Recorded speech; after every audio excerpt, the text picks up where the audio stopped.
Good evening, guys. Good evening, Gil. Good evening, Mark. Good evening, Mike. Good to see you guys again. Great to be here. Yeah. We waited. Yeah, we wait a couple more minutes and let people join. 19 in the house at the moment. Well, let me be the first to say Happy New Year to you all, and hopefully it can't get any worse, right? So hopefully going into 2026, we're all well prepared and ready for whatever comes our way. So Happy New Year to everybody in the chat. Yeah. Any worse? It's only been what, 2.5 days. We got 362.5 days to go. Let's see if it gets worse. So far, so good. We need one of those boards like at the building site. 3 days without a disaster or invasion, you know. Yeah. Welcome, Diana. Good to see you. However, it's going to have to be 3 hours or 2 hours or 1 hour. Welcome, prepared for. Good this to is see it. you. It's rub off the board. There's been another invasion. Welcome yesterday, Ortega. Good to see you again. Let's see if there popped in more people. Not at the moment. Frenchy Sandy popped in. Good to see you, ma'am. Thanks for stopping by. I appreciate it. This evening, we'll have an interesting topic, actually. The banks just failed. Now what? And it is a topic suggested by the bank Magic Acres. Oh,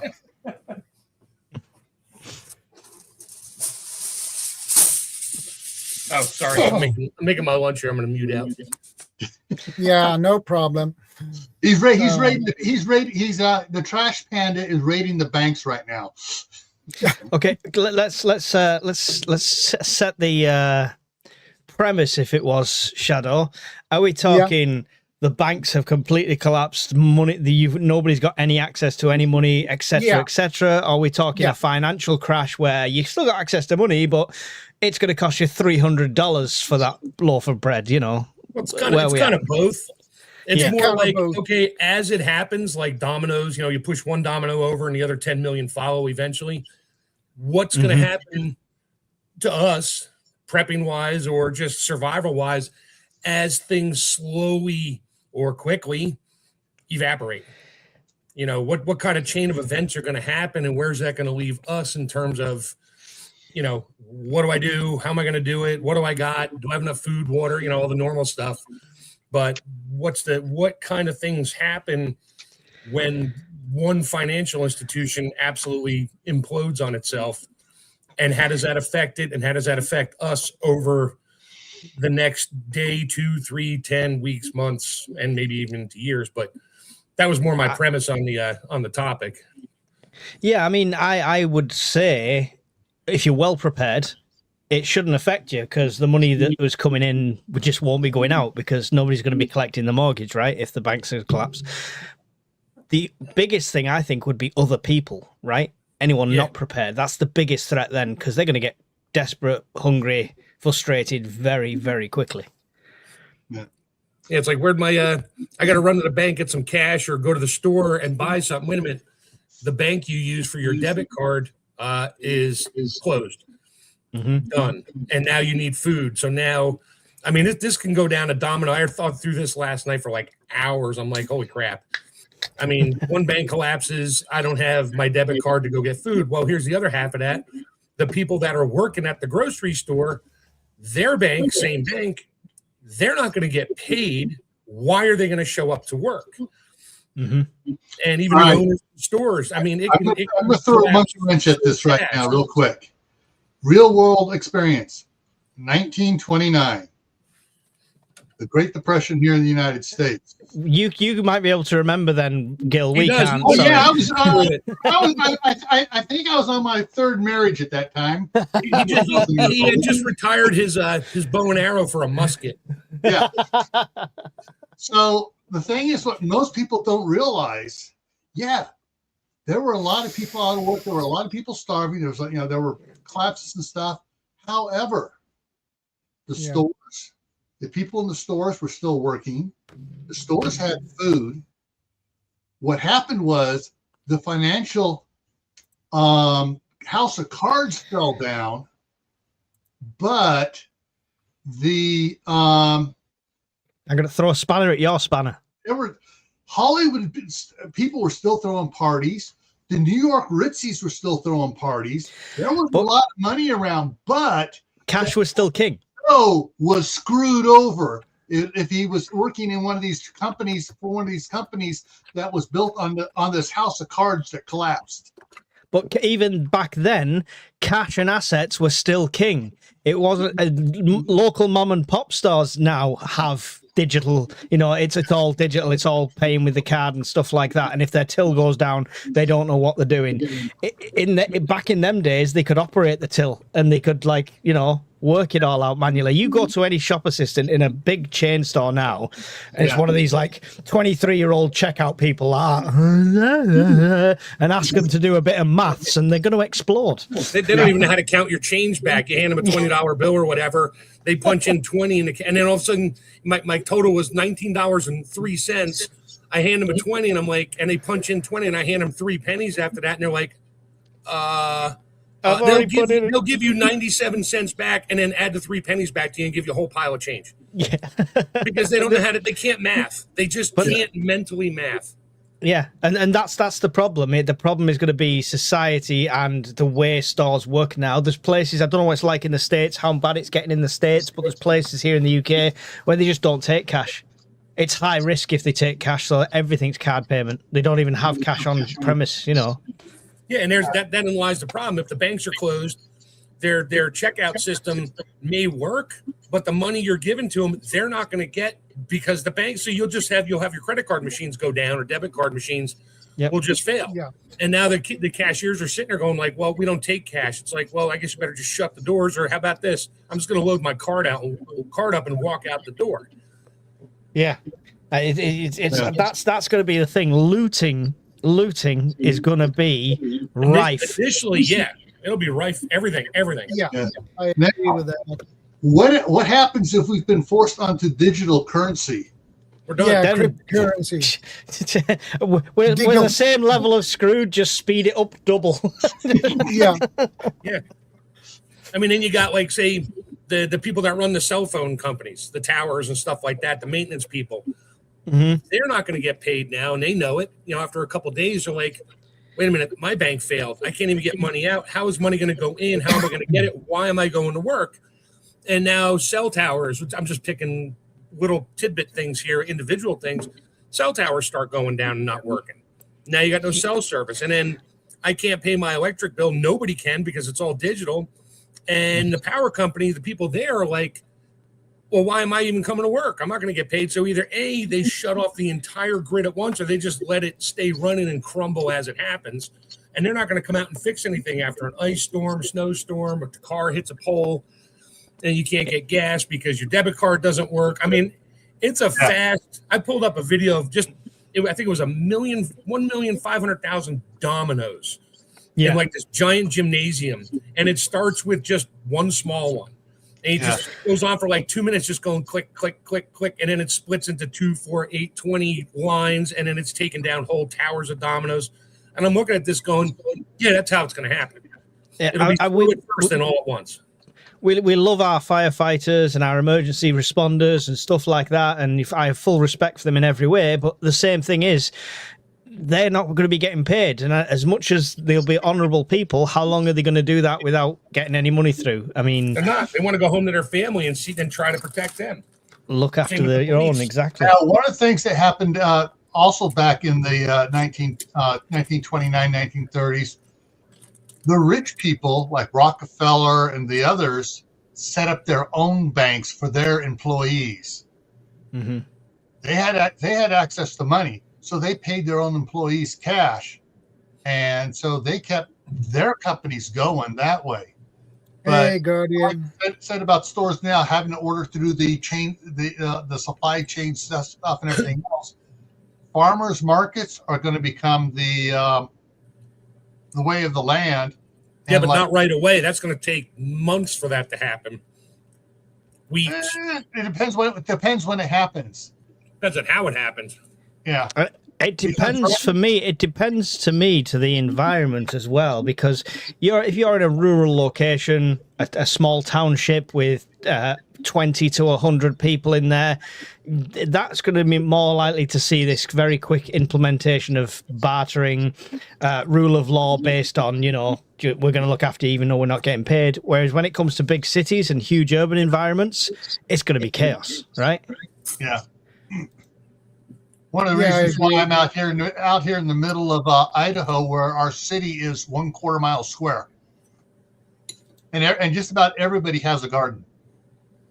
Well, that's just you, so we're not worried about you.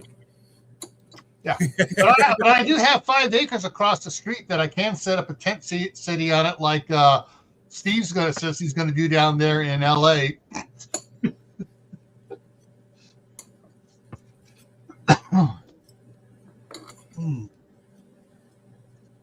So I just see things. Everything is connected eventually. Yeah. So as the first domino falls, Chase Manhattan closes their doors, like shut down, and I see that on on a Friday. They're going to be like, "Hey, we're going to be doing some maintenance over the weekend." So they did this in Greece, and you can just read off of their playbook. And we're going to be doing some maintenance on our systems and that, to keep from getting hacked and for security purposes and all that. And then Sunday night, you don't get a notice. Monday morning, the banks aren't open yet. Your ATM doesn't work, and you get, we got hacked over the weekend. And then by Wednesday or Thursday, they're going to be like, yeah, they took whoever hacked us, got all our money. Well, except for this money that you owe them, but all the money they had available, the positive side, yeah, that's gone. But you still owe us. And that'll be and after that, that's what happened in Greece. I mean, people were piling on the ATMs and said no more than $100. And then they finally shut them down because there was no cash left, because you can only print so much. And the people that deliver that stuff, unless they're getting the internal bank payments to their internal bank account to buy stuff, they're not going to do the job either. They're not going to be delivering anything. Brinks, all them, they're not going to be delivering. They're like, screw that, I'm staying home with my kids. Do you think we'll start to see that reduction and cut off before any sort of collapse? If you look at Russia recently, they've reduced the amount people can take out of ATMs in Russia because of the financial problems and stuff. So do you think we'll see ATMs closing or restricting people to like $100 before any sort of collapse, or on the lead up to it? Yeah, probably to some extent. You'll see more just like, we had to close this branch because it was not, this building, because it wasn't making money. We had to close these 400 ATMs down because they were costing us too much money and there was not enough usage. So if you want an ATM, you're going to have to drive 80 miles to go to this one. Well, I mean, that's the UK right now. You're lucky if you've got a bank. Most banks are now nightclubs, pubs, or coffee shops. Right, and you'll see the big old beautiful buildings. You'll still see the Nationwide or NatWest like things etched into the rock, but it'll be like a nightclub or it'll be a pub or something like that. Yeah, it's literally so many bank closures in the last 10 years in the UK. It's unreal. I don't even know where my nearest branch is. There's a lot that closed here, even though they're opening new ones all the time, different names. If you look at every single individual name of a bank, the local, River Spring National Bank or Regional Bank or Community Bank, look into their filings. 5 levels higher, they're owned by Chase or Bank of America or somebody else. They just come up with these little cutesy names to make it think, I'm a community bank. Look at us, we're going to give you better rates. And no, all their money still comes from the same place. Mm-hmm. And Norfolk UK Prepper has a question actually. So how out of shape do you think the worldwide economies would become for the masses? If it dominoes out and takes out 90% of the banks, it'd be a stinking mess. Yeah, and the thing is, whether is it going to be restricted to one country, or is it going to be worldwide collapse? Well, that's the thing. And it depends what the country is backing its currency with, right? Yeah. Because if the dollar collapses, many countries are backed by that. If it's a country that's gold backed, it might be different. So, yeah. one of the things to consider. I mean, I know like here our banks are covered by FDIC. FDIC. Yeah, but only up to $100,000 or 200, whatever it is. Yeah, but so if you have more than that or more than two, I looked into that. If you have, say, I had $500,000 to put into CDs and stuff. If I put it all in the same bank and different account numbers, I'm only covered for the first $100,000. The rest of it, they can keep it. Yeah. Well, in the event of some sort of collapse. Well, if it's in different account numbers and different names. Nope, doesn't matter. I looked into it. No, different names, sure, but if I personally go to one bank and open up 5 CDs for $100,000 each, if something happens financially, CDs are different. What doesn't matter if it's a savings account, checking account. I don't care if I open up accounts, but if they're all in my name, and I read it and I looked into it because my wife had some money she had to move around, and I said, you need to put it in 2 or 3 separate banks, period. Yeah. And she did, and she understood that because she read it too and said, holy shit. Yeah. That way, if you have an account, your wife has an account in the bank separately, you're each covered there. And if both of you have a joint account, now it's a different entity. That is covered separately. Yeah. Well, do your own research. None of us are financial advisors. My wife is. My wife is. Okay.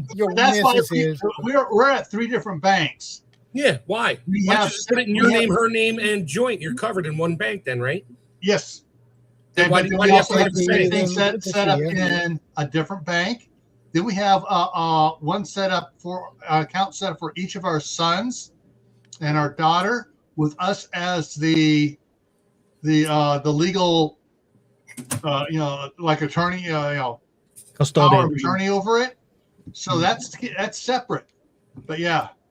But probably the best thing to think about now is, like I typed in like the 5th comment in it, in the side chat. So you have to go all the way back to the top, is mitigation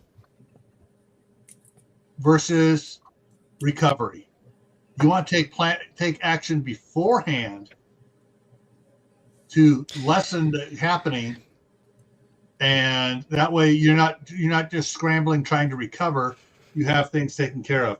It's doing, like anything, any of the scenarios that we talk about on here, on other channels, stuff like that. It's doing a risk assessment, right? Yep. Because at the end of the day, are you thinking, if you're thinking, oh, this is all going to be back to normal in 6 months' time, 3 months' time, something like that, then it's a hell of a different process that you're going to be following if you think it's complete Teotihuacan kind of thing. It's there's 2 different processes you're going to be following there, and technically 2 different methods of prepping. Because when you talk about people prepping financially, like with precious metals and stuff like that, that's prepping for wealth preservation based on that still having an inherent value. Yeah. Because if all Gil has is 1 gold bar and nothing else, no food or anything, and I've got 100 tins of beans, who's richer? Yeah. When it depends on the situation, so it's all about running that risk assessment. Gold, right. Exactly. Yeah. Or copper for the cheap ones. Basically, if the banks fail like that, FDIC is worthless. You're going to sit around for years having to prove that you had that money, and probably waste more money in legal fees if they're even around to say, hey, you still owe me $500,000. And they'd be like, yeah, sorry, we don't have records of that. Yep, sorry, we're just closed. I mean, we're done. Have a nice day. Bye. Yeah. You read your bank statement, and that are just the bank clauses and things. You put cash in the bank, they give you access to it, but they own it. And that's that's its own problem right there. Yeah. That's why we keep what we keep in the banks is, that's why we have it diversified. We keep the amounts down low, and everything that was extra that we need to keep our credit cards going, and have stuff in the bank to pay property tax and stuff like that, goes to paying down the houses. Sure. So I mean, that's the other thing, is you need to figure out your financial situation first. Where are you wasting money? Are you like some friends of ours who go out partying Friday and Saturday night, spending a couple $100 out partying, getting blitzed to the gills, not me, but you know what I mean. And have their credit card bill high where they can't pay it off monthly. They're paying interest on it and stuff because they're only paying. Or you do what my wife and I did after we were married for a couple of years. So we stopped going to the movie theaters because it's way cheaper just to go ahead and buy the DVD, have it ourselves, and project it up on the wall when we had the projector before we got the big TV. Not going out to eat, at Hungry Hunter or Outback Steakhouse. Go to the store and buy the steak for 1/10 the price and cook it exactly the way we want it. No more going out partying and drinking, and things went along. If you do that, you can actually better your situation fairly quickly. Of course, the way inflation's going for everybody around here, you're staving off with your personal collapse. But one of the things to think about is if you own property, how much you pay in interest versus how much interest are you getting in your savings account. If you're getting squat in your savings account, let's say if you're getting 1.5%. and you're paying out 5, 6, 7% interest rate on the house, your better thing to do is take what you would put in savings, put it on the principal extra every month, and then you're making 5% more by paying that down quicker. So, and if anybody wants more information on financial stuff, go to Gil's channel. Anyway, back to banks collapsing, not financial responsibility. Sorry, dude. Yeah. I ain't going there. I did not want to do this in terms of this is what you do with your money. You don't have any money now. You have no access to it. I don't care what you did with it. Right. I don't know what's going to happen. It doesn't matter now. So what's new money then? What am I going to do? What's the chef going to do when he starts seeing this? Go out to his property and plant a big garden and start bartering food for stuff he needs. Oh, there is that. Because I understand how it's going to transpire if it keeps going. You got to see the signs on the wall. What's going on here? Oh my God, this is really happening. What do I need? What's my next step? Right, I just put a poll on my channel for a moment, and I got 23 votes. 61% says that looting will start in a matter of hours, and 39% said a matter of days. Probably within 0% was weeks. Riots, yeah. So, but the same question back to you there, Chef. At what point will people start thinking a bit more logically and start looking at barter? Will that be an instant option, or are people going to have to start getting the sense first? Now, if I lived within 2 blocks of Mike or Gil and I needed something, I knew Mike had it and Mike knew I had something he needed. Yeah, our personal bartering may kick into gear like within the first couple of days. Right. But in general, for public, people who have no clue what's going on, they'll figure it out as they go. It's like, oh my God, I have 10,000 gallons of water stored up or whatever, but I don't have any food. And I heard the guy down the street has a ton of food because he's got a freeze dryer. I wonder if he'll trade. Then the bartering starts, and it's going to be tidbits here and there. It's not going to be setting up a flea market, putting your stuff out, and waiting for people to come over and trade with you. That'll just breed the people looking to raid you. And that's a big sign. I think Barter Town. Vanessa, Katie put in there, back in there. All banks will not fail because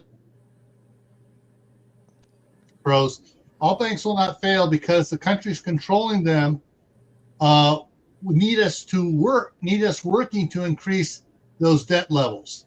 Yeah, well, once it happens, if it starts to collapse and not like the government, too big to fail.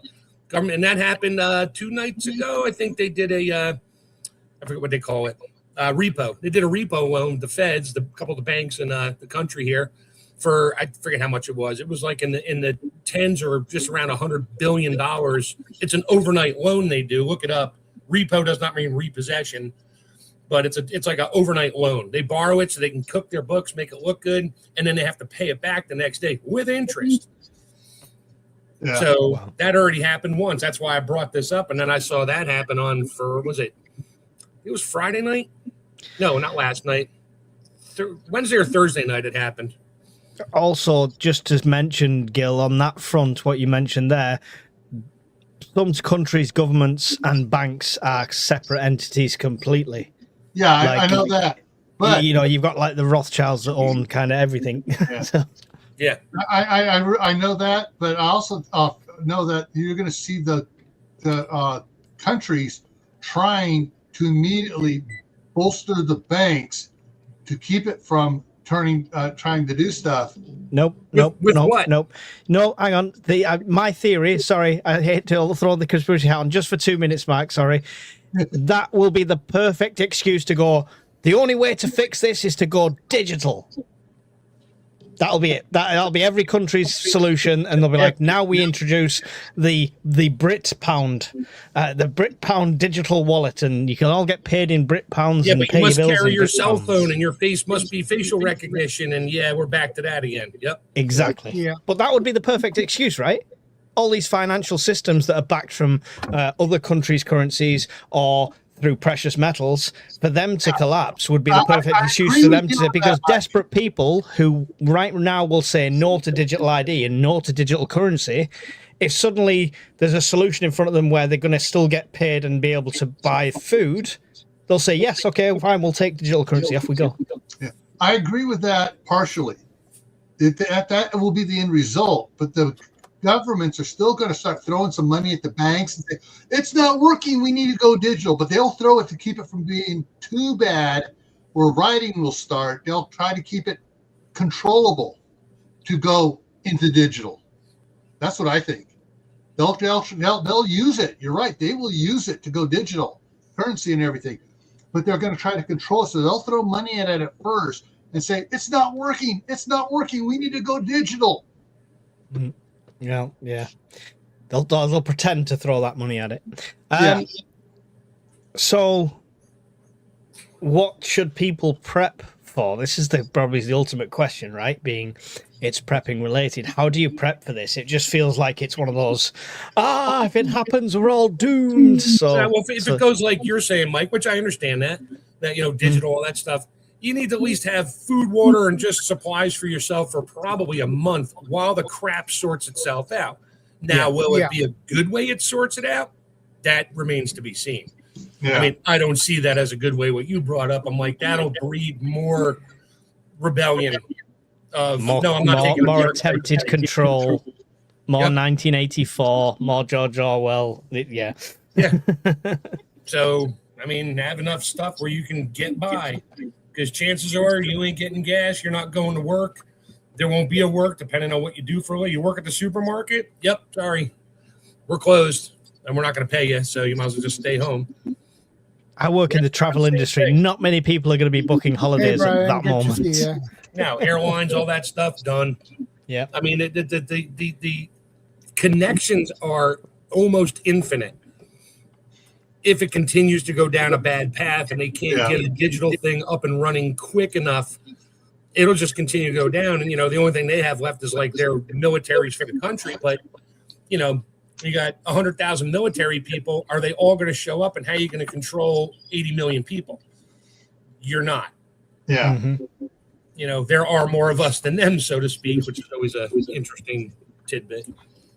Yeah. And that takes it into the, talking about the dominoes.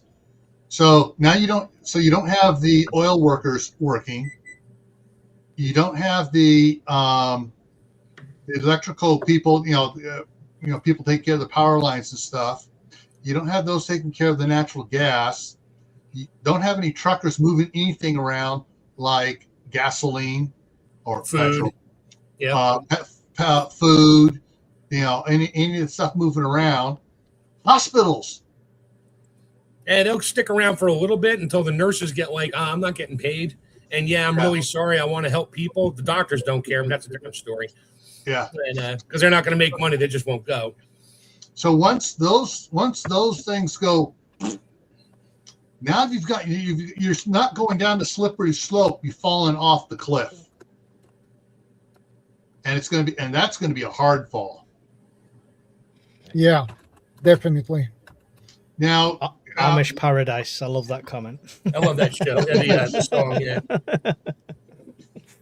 Sorry, I almost broke into Weird Al. Weird Al's song about raise the bar on a Monday. Soon I'll raise another. But Vanessa was mentioning, back early when the comment was, so how many people are really not prepared to protect themselves from rioting? Too many are not prepared to protect themselves. How many are really geared up and trained to protect themselves? That is a good question. 0.0001% maybe. How many are ready for the mental reality of having to do it? 0.00000001. And we think in terms of, how is Mike going to deal with it? How is going to get, individually on ourselves? How are we going to deal with the other people that had no idea or have just no clue that it was going to happen or did happen or what to do? That's going to be bigger than, us knowing, okay, well, I know I can do this, or I can modify my existence appropriately because I understand that. Yeah. 99.99908 people don't. Those are the problems initially. And then it goes sideways in multiple directions. We can speculate on, gangs and things and all the different parts of, whatever you have, a community center type thing you create. That's not going to happen in a week. Yeah. But Scotty's Prepper's comments that just came in. Perfect. Sadly, it will harden your heart or lose your life. Yeah, indeed. The communities thing's an interesting one, Mark, because there's also the people that are already in them gangs or them communities, like traveling communities in the UK and stuff like that, have a head start on that. Oh, yeah. A big head start. Yeah. So what do you prep to barter then? I can't grow enough food to barter. With the space I've got, I'd be lucky to grow enough to eat. What skills do you have? What blue collar skills? I'm good at talking shit. Plumber, welder. He's a lawyer. You're screwed. So I've not been necessary. I've been mass stocking batteries, AA's, because you can get them cheap. And for some reason, stocks, obviously around Christmas, when everyone's already bought all the toys, they start to go cheaper. As much as it pains me that I have alcohol with multiple uses, very small bottles, tradable commodities like that. I was doing that years ago. I have like these 2-gallon food grade buckets, and every time I go to this liquor store, get a beer or something, I'd be like, let me have 2 bottles of that Jack Daniels. Let me have 2 bottles of that Absolute Vodka. Let me have 2 or 3 bottles of that. Oh, these are on sale. Give me a 12-pack. Vodka's a great one as well. Take them home and pack them up because it lasts forever. Yeah. And there's always going to be somebody that either wants it for drinking, and I'm sure you'd be able to trade something from them to get, if they want the alcohol that bad, they'll find stuff for you. Yeah. But excess of medical gear as well. So like, if I can fill your tooth and stop that pain, that's probably a very tradable commodity. And speaking of Amish Paradise, I stock loads and loads of candles. That could probably be a barter item for me at the end of the day because I have more than I could ever need.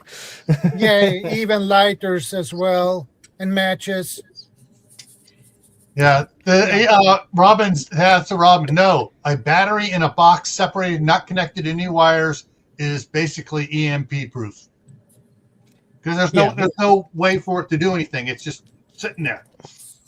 And the other thing is a really good tradable commodity, but is the risky one. It would be a case of you'd have to be set up and secure in the place you are.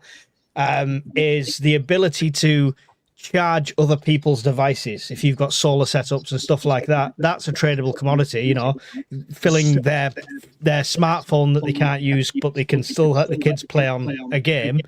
Charging that up fully might be worth 3 cans of beans or, whatever they decide it's worth. If there's no internet connection, your phones are kind of pointless at that point. Except to play a game that doesn't require the internet, and there's not too many of them. Everything needs the internet to play. So your kids are going to have board games and cards and learn how to fend for themselves in terms of not rely on electronics for their entertainment. So you see, there's an app just there, 10,000 offline games. Oh, there you go. But you have to download it from the cloud. That's because I filmed so much. I needed storage space. But the idea is there, and you've got that, saved sort of thing. But you know what I mean?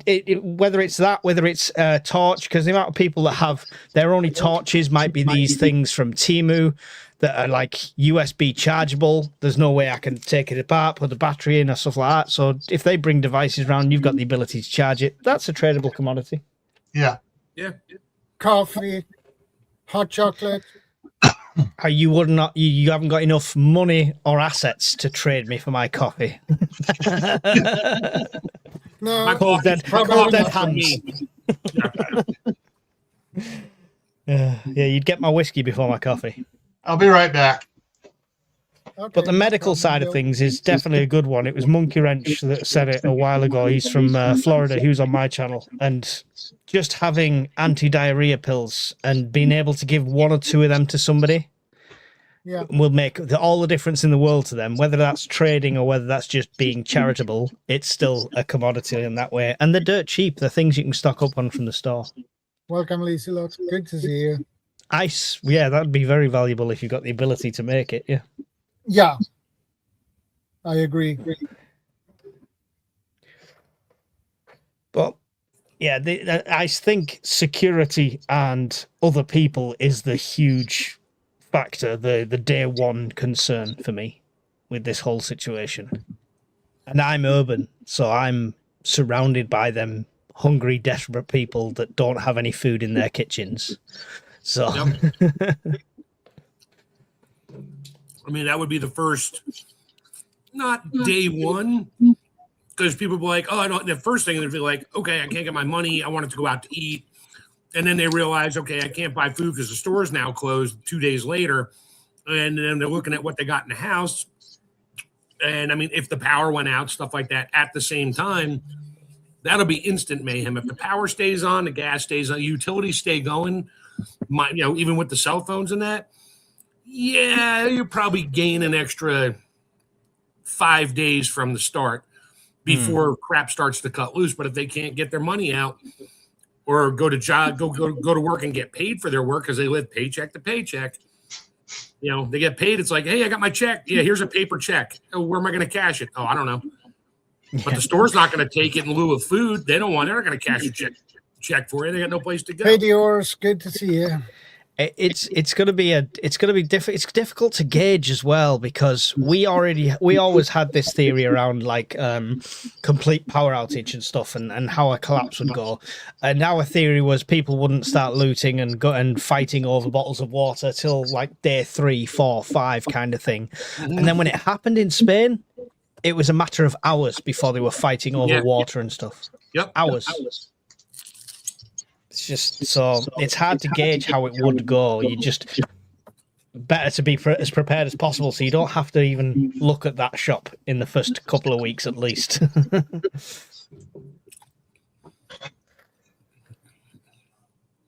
Just my booze is for me. Yeah. Hey, Halfwit, good to see you. The banks are all shut down. It's the weekend. Yeah. Yeah, it's when they don't reopen Monday. That's when you.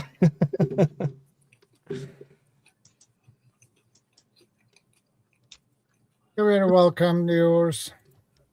Well, I have one note for this stream that makes the whole thing sensible. Okay. Red flags to watch for before a bank fails. Just anyone look at the UK. There are often public warning signs.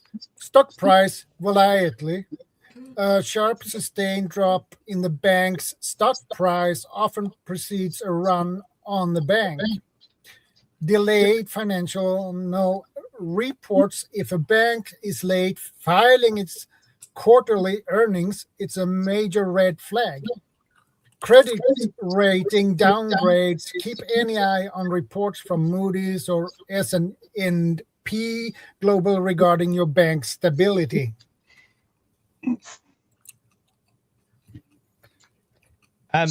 People are always tying this to the price of gold and stuff. Oh, gold's going through the roof. It means the banks are going to collapse. Silver's going through the roof. It means the banks are going to collapse and stuff like that. I'm not sure how accurate that is. Certain banks have all their ETFs in silver. They don't actually own the silver. But they bought a ton of paper. And then they go for delivery. It's not there. That's when they lose money really fast because they bought it at a certain price. They shorted it and it went up, but now they're not getting the actual silver. They get the money, but they get less money, and that puts their books in the red, and they freak out. And this has been going on now for a few months, and now it's really China just shut off silver exports unless you have a permit and all that stuff, and they don't exactly. It's like getting a permit to carry a weapon in Boston. You ain't getting it. They say you need a permit. You ain't getting it. Same with China. You ain't getting it. They're not exporting anything, period. So all the banks that have no silver in their vaults, the LBMA is pretty much out. CME is pretty much out. They can't get it. Nobody's going to lend it to them to deliver. And then, there are demands for more silver than is being dug up for the next 3 years. Already orders in for industrial use, and they can't fill it. Well, like Samsung just purchased or just contracted with a bunch of silver, and they're not. Everybody's like, "Oh, I'll just dig more silver." It doesn't work like that. If you want to go off on this tangent, silver is a byproduct. There's like 2 actual silver mines where they dig for silver, and you get silver. The rest of them are copper mines and zinc. Silver's a byproduct. Like, oh, look, we got some extra silver here. Throw it in the corner. We'll get to it later. But all the mines that produce the most silver down in Mexico and South America, Samsung already contracted with us. So that stuff's never going to get delivered to the banks. It's going right to the battery manufacturer. Mm-hmm. They already contracted it. They're like, I don't care how much you want for it. Because, if a battery right now, say the type of battery they have, cost $2,000 to put in your vehicle to power it for 900 miles, all the good stuff, and in a year it costs $4,000. They don't care. They're charging $90,000 for the car. That extra couple grand doesn't bother them. It's the fact that they need, 2.2 kilos per battery or whatever, a kilo of silver per battery, and they're slated to make 10 million batteries.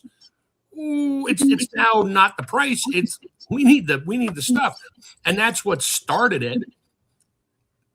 And then the delivery's not happening and all that, and they're not coming for your silver. If I have a bunch of coins in my house, they're not going to pound on my door and say, "Give us your silver."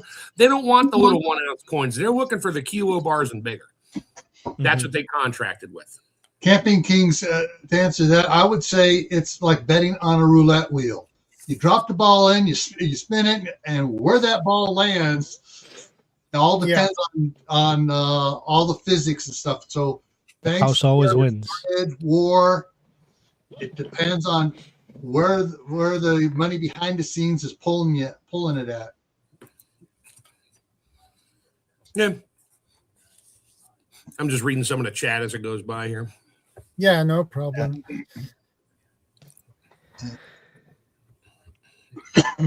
Yeah, so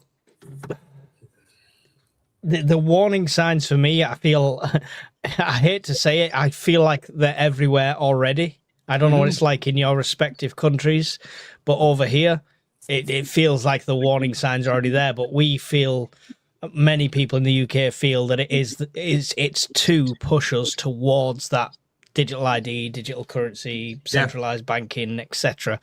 And that's what it's for more than anything else. But I mean, it doesn't stop the initial, how bad it's getting.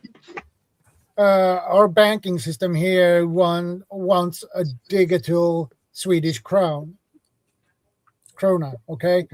And they want, in the end, to have that as a currency, so no more physical money, only that digital Swedish krona will only be the legit payment. Some people might think, well, then they don't have to produce the coins, they don't have to produce the notes, so it's a good idea. They can just digitally create it out of thin air based on nothing, and there's your hyperinflation instantly. Yeah, not just that though, but when we talk about what I was on about with like the UK and our communist government at the moment, it's like, oh, sorry, Mike, you've had your meat allowance for this week. You're not spending that money that you just tried to spend at the supermarket on beef. That's you've already hit your allowance, or we've decided you're earning too much money, so we're going to take even more off you, sort of thing. It's that level of control which a centralized digital currency would give to the people in power, which is just scary beyond belief. They could literally, you think they can fine tooth comb you now by card payments, it would be even more, impossible to. So why do you think they're building so many data centers? It's for AI to help humanity do things. No, it's not. It's to store all your data, everything, everywhere you go, everything you do, everything you buy, cameras everywhere. They already do it in UK. Mm-hmm. Mike knows it. That's why he's talking about it. I know because I've been watching that crap. Yep, we are the most watched nation on CCTV. Look at some of the movies they came out with back in the 90s and in the 2000s. The guy walking, the criminal in downtown London, walking into a bus station. And, he ducks down to get away from the camera, but there's 20 other cameras watching him, and they literally just track him. They don't have to chase him on foot. They just watch where he's going on cameras. It's like they were showing us that back in the 90s, 2000s, and the 10s. Yeah. 8 years ago, 6 to 8 years ago, I was working for a company doing AMPR technology, so number plate recognition, and I could track your journey across the entire UK back then. Like turn for turn, almost real time. As you pass a camera, it's coming in straight in front of me with a photo of your car, with a photo of everything, and I could track you across the entire country where you're going. And that was then. Now it's even more so. But yeah, they'll start. It'll come across, and people will enjoy it and welcome it. Though, Mark, that's the problem. When they're walking into a stadium to watch the ball game, and the advert sign is going, "Hey, Mark, you're looking good today. Why don't you go and get a hot dog?" And it's every advert's personalized because it's scanning you as you're coming through. You know what I mean? Yep. Hey, Gil, do you have two screens open right now? Because we're getting the same echo we had last night until you close something. The other screen is muted. Okay. Testing 1 2. Oh, now it went away. You just muted it just now. I still got it slightly, but yeah. This is what I did last night. 14 quarts of taco soup. There you go. There you go. I'm just making sure I've not got extra screens open here. I know it's not mine because I can hit mute. I still hear from you guys. Actually, it kind of went away. Yeah, it's gone. Somebody did something. It's gone. I've just closed everything but the browser, so we'll see. If it was me, I apologize. The horse on the road. Yeah. Yeah, that's why I got my mic muted. It's kind of noisy and distract while I'm driving. I'm like halfway between Plains and Brownfield, Texas. Nice. Vanessa says, there is a problem when theft if your money from your banks happen in person by someone you trusted. They impersonate you and end up in a video in Seattle. Yeah. But hardly anybody goes to banks to impersonate anybody anymore. They hack it online and just transfer it to some foreign account. It's gone. You're never going to get it back. I see it massively flawed anyway with AI, as advanced as it is now. I have no doubt that I could get enough AI to make an AI version of Shadow that sits on this screen and would answer a call from a banker to prove I am him. It's scary. So it's yeah, I agree with you, Mike. It's really scary. Yeah. Just scrap it all. Let's go back to bartering. Let's just start bartering now. Just fight the power. Yeah, that's where Brian Keene just brought up in the sense I was thinking about is, when okay, people don't have food. Okay, yeah, the banks are closed, and the local government, federal government lines up. Well, we have your food here. Who are you? And there's your retina scans and whatever they're doing to keep track of you and how much food you got and calories, and now they know who you are. They know where you live, and then the AI data banks that hold trillions of teraflops of data will search you out and realize, oh crap, this guy's been stockpiling food for 20 years and he bought a freeze dryer. I wonder why. Why is he here? He has his own food, but you kind of want to fit in and make it look like you're no different than everybody else, but you kind of don't. So that's another conundrum you'll have. They're like say in the UK at the moment, job losses are coming thick and fast. Different industries closing down and stuff like that. And they're making benefits more appealing to some people. And that's the only thing they're invested in. But guess what? To claim them benefits, you'll have to have said digital ID. Yep.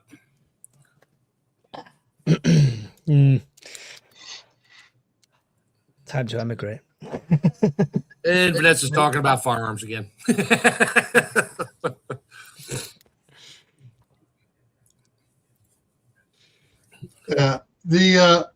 All I can say is plan now as if it is going to happen sooner rather than later. That's kind of my theory. Don't have a knee-jerk reaction. Plan it out calmly, safely, and start working on it. Don't say, "Oh, I'll get it. I'll work on it next week, or I'll work on it next month." No. Start the planning now. The more money you can save. If you're prepping correctly, whether it's a total blackout, whether it's a power cut, whether it's AI taking over, whether it's financial collapse or anything like that, if you're prepping correctly, you should already be on the track for all of these things. So as long as you're prepping sensibly, correctly, with the stuff you need to live, to survive, that's the whole point. Yeah, like Gil said, you don't want a knee-jerk reaction. You just want to have to shift your routine. That is all. But if you figure you can shift your routine and not like, oh my God, what am I going to do? And you freak out, that's a knee-jerk reaction coming. Yeah. But if it's like, okay, that crap happened. Yeah, I kind of saw that coming, sort of. So, well, let me just shift my reality over here now. Yeah. And now I'm going to keep an eye on my neighbors and stuff to make sure, dumb stuff doesn't start to happen. And you have to modify as you go and be fluid. If you can't be fluid, you're done. Yeah. Yeah, exactly. And even if this is like, because people have something usually they're prepping for, despite prepping being like across the board, some people are like, I prep for this. We've all seen it on the Doomsday Prepper shows. If you're prepping for a financial collapse, don't start prepping things like, oh, I'm prepping these to barter with, but then not having water and water filters and food and cans. This is the very, very, very, very, very last thing you should be preparing after you've got your family sorted with everything else. Yeah. That's why I didn't go running right out and buy. Like I said, I have two 2-gallon food grade buckets with the lid sealed on it, packed with little liquor bottles. I don't even remember what's in there. I really don't care. I just know they're there. But I would do it slowly over time, and I knew that was just for barter and or trade, or some of them are high end alcohol where you can use it for sterilization or sanitation or whatever you want. Wounds and cuts. I don't think I'll be dumping a bottle of Jack Daniels on an open cut, but hey, if it works, I'll do it. One for the it's one for that's what John Wayne does. He just pours that whiskey on there and takes a swig and knocks himself out and pull the tooth. Yep, that's it. Yeah. I can't wait to see all the people getting medical advice from the Rambo movies they watched when stuff happens. Yeah, needle and thread that's been riding around the handle of my knife for 5 years. That's disgusting. And I'm going to stitch myself up with that right now. Don't forget to empty the shell out first and burn the black powder. Yeah, you got to light that to cauterize the wound. Yeah. Yep. Question Hollywood's going to make it so much easier to survive after all these people have suffered from Darwinism. I see Camping King's question. I'm like, I'm not really here to talk about that. It's why do they do it? Who the hell knows? There's more going on than what they tell us. So. Why do you think regular citizens would know this? Yeah. Whiskey was cheap back then. My tastes have gotten pretty spendy. Just do what I do. Stop drinking, but don't tell any of your family. And every birthday and Christmas, it's like, that's more bottles for the prep cupboard. Oh, yeah. My old boss still sends me a bottle of something every Christmas. I'm not going to tell him I don't drink it anymore, but it just gets packed in a box with the rest of them, and it'll never go bad. And let's be fair. I'm prepping for the also eventuality. I live right next to a city centre. If suddenly there is burning hot cigar tubes coming through the sky towards me, the only way this whiskey's getting prepped is down my neck for the next 20 to 30 minutes, just so I can go out asleep. Enjoy the apocalypse while you can. Yeah. Woody Harrelson style on the edge of Yellowstone. That's going to be me. Well, but prepping is not all about water, food, water filters, and medical supplies. It's about adapting. Yeah. Your mindset. Mm-hmm. I can go out and buy every bug out bag, have every piece of food, buy a warehouse, store it all in. But if I finally have to use it, am I going to know what to do with most of it? Am I going to react to that knee jerk? Yeah, I will, but there's a lot that don't. Oh, yeah. Well, I hope to know that I will be able to handle it. It all depends on what happens. Bank failure? Yeah, I can probably muddle through that because I can sort of see the writing on the walls and see how things can progressively go downhill and understand that, no, honey, you're not going to work today because A, you're not going to get paid. B, they're not going to fire you. And C, hardly anybody else showed up. The only people showing up are hurt. And there's no security there because they stayed the heck home. So, no, and I'm not coming to run security there and leave the house. Yeah. Yeah. Vanessa says, stock up on whole leaf tobacco. Tobacco. Yeah. I can't do it. I haven't got the discipline. As an ex-smoker, I have the discipline. The end is nigh. The end is nigh. Yeah. But ferocious. No. What's that? Hold those old porno mags. Porno mags. No. Whatever. Needs musts. No, I mean, how am I going to play my beta? How am I going to play my old beta tapes? Yeah. Dave says vices can be key for bartering. Yeah, other people's vices. Yes, they can be, but they also would inherently, you'd have to be in a very secure situation to invite that kind of clientele to come and barter with you. Because as soon as you're advertising, you've got things like, I've got a massive hoard of tobacco. I've got a massive hoard of Mayfair magazines from the 60s, if you are ferocious, But whatever you've got, it's still inviting people to want to take without bartering. So they've got to be in a secure situation. I would definitely say your first priority is only bartering with your already known network. Like Mark said, if I live down the road from him, we know each other, we could do that sort of thing. What were you said about Mark before? You don't want a big neon sign saying barter town, right? Yeah. Yeah, come here. I got what you need. Just bring me something I want. Wait, if you have everything that you need, why are you giving it away and what are you looking for? That's just FUBAR. FUBAR, yeah. Oh, yeah. FUBAR.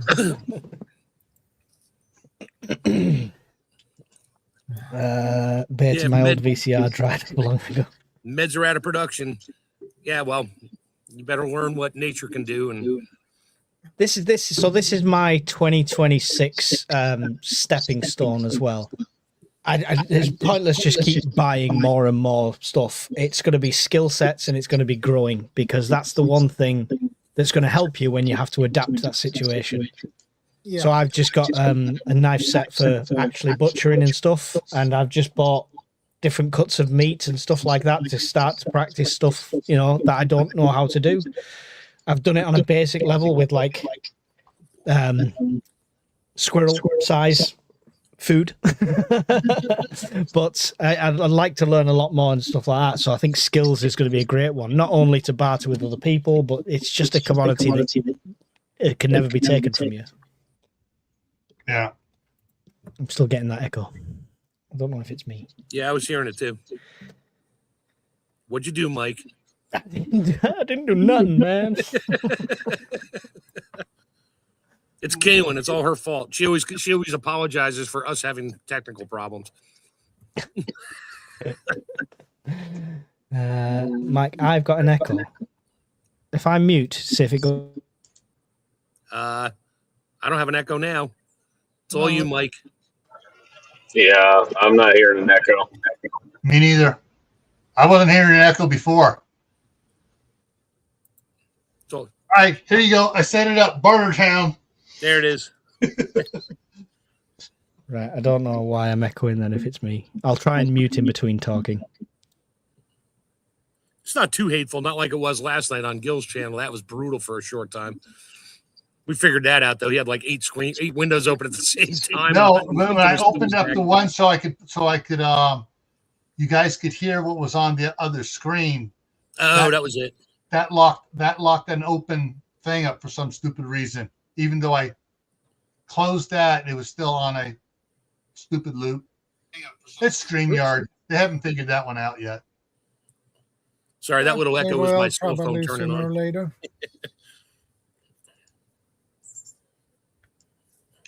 Where's the other one here?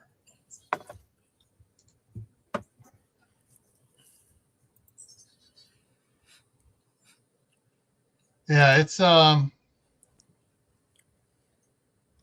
going to be banks closing down is going to be more interesting than most people think. Things are going to happen that people are going to. I'd never thought of that.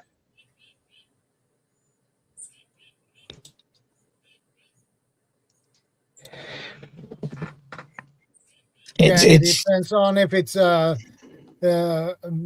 bank system in one country that will be affected or globally. So if the whole banking system in US go down, would the rest of the world be affected? Because the rest of the world would be affected a lot more than if just the UK system went down. Although obviously there's a lot of things backed by the pound as well. The US dollar is backing a lot of the world. So if that went down, then the knock-on effects are going to be dramatic and quick. Yeah, definitely. And that will probably take years before that banking system is back online again. From a government perspective, Gil or Mark from the States, if the dollar went that way, how do they get out of it? How do they recover themselves as a government? That's the $1 million question that worth nothing. Nobody knows.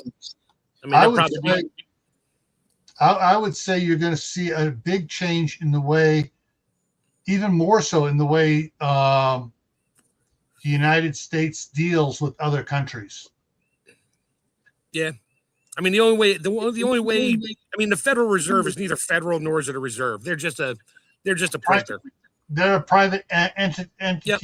So, owned by the rich. Right. We borrow. There's no money to be had anywhere. It's the beginning of money. We need something to live by. So I borrow $100 and they say, okay, here's $100. You can owe me $105 back within a month. Well, where does that next $5 come from? I have to borrow that too, or somebody has to borrow. So it's just nothing but a borrowing scheme because of the interest. Period. Now, if they turn around and decide to revalue the gold in Fort Knox, if there's any there, to its current value, because it is valued at the value of, I think it's like $40 an ounce or 42 an ounce. That's what it's valued at on the books. If they revalue that, they could base the dollar on gold instantly, or at least. I'm ready. Yeah, you're ready with a bunch of paper you can cook. You got your pressure canner. You can use money to burn, just like they did in Venezuela. Yeah. Their money was worth more turned into arts and crafts than it was the actual paper itself. I was actually looking last night while my pressure canner was coming up to pressure and everything was going on. I went on to Craigslist just to see who's selling all-American pressure canners. I found a couple of 15-quart ones, a 10-quart one, and some 21-quart ones. Unfortunately, I didn't find a 30-quart one. Yeah, well, right now is not the seed. People are still using them. Yeah. But when the people that bought it thinking this is the greatest thing ever, now they're scared to death of it. They'll sit in the corner somewhere, either give it away or they'll wait until, the season kicks back in. They'll chuck it on eBay and try, or sit whatever Craigslist, try to get what they paid for it. That'll never happen. But Yeah. they're going to go for a chunk of change. 8 years ago when I was buying them, I mean, I was picking up the 20-quart one for like $30. It was dirty and ugly, but it was solid aluminum and it held a seal. I just had to clean it and put a new gauge on it. So that's why I got a whole bunch of All-Americans now and not the gaskets, because I don't trust gaskets ever. Yeah. But back to the bank thing. Yeah. You could barter your canned goods if you want, but bring my jars back, and that's your deposit is the jar. Yeah. Or bring me some jars, and then you can get this. Bring me some jars first. Yeah. Yeah. Hey, what channel is PAEMT on? I've looked at all 3 channels. I can't find him anywhere except on the. He's on the Shadows. He's on Shadows. Yeah. Okay. Yeah, on Shadows, he's the 3rd comment up from the Yeah. bottom. No, I see it. I see it on the StreamYard screen. I just can't tell who's who and where they're at. That's why I have multiple screens so I can see. Are they on Shadows? Are they on mine? Are they? Yeah, that's a good idea. If they're not on Shadows, they're not on mine. They got to be Mike's. Oh, there he is. Yeah. I apologize for mine.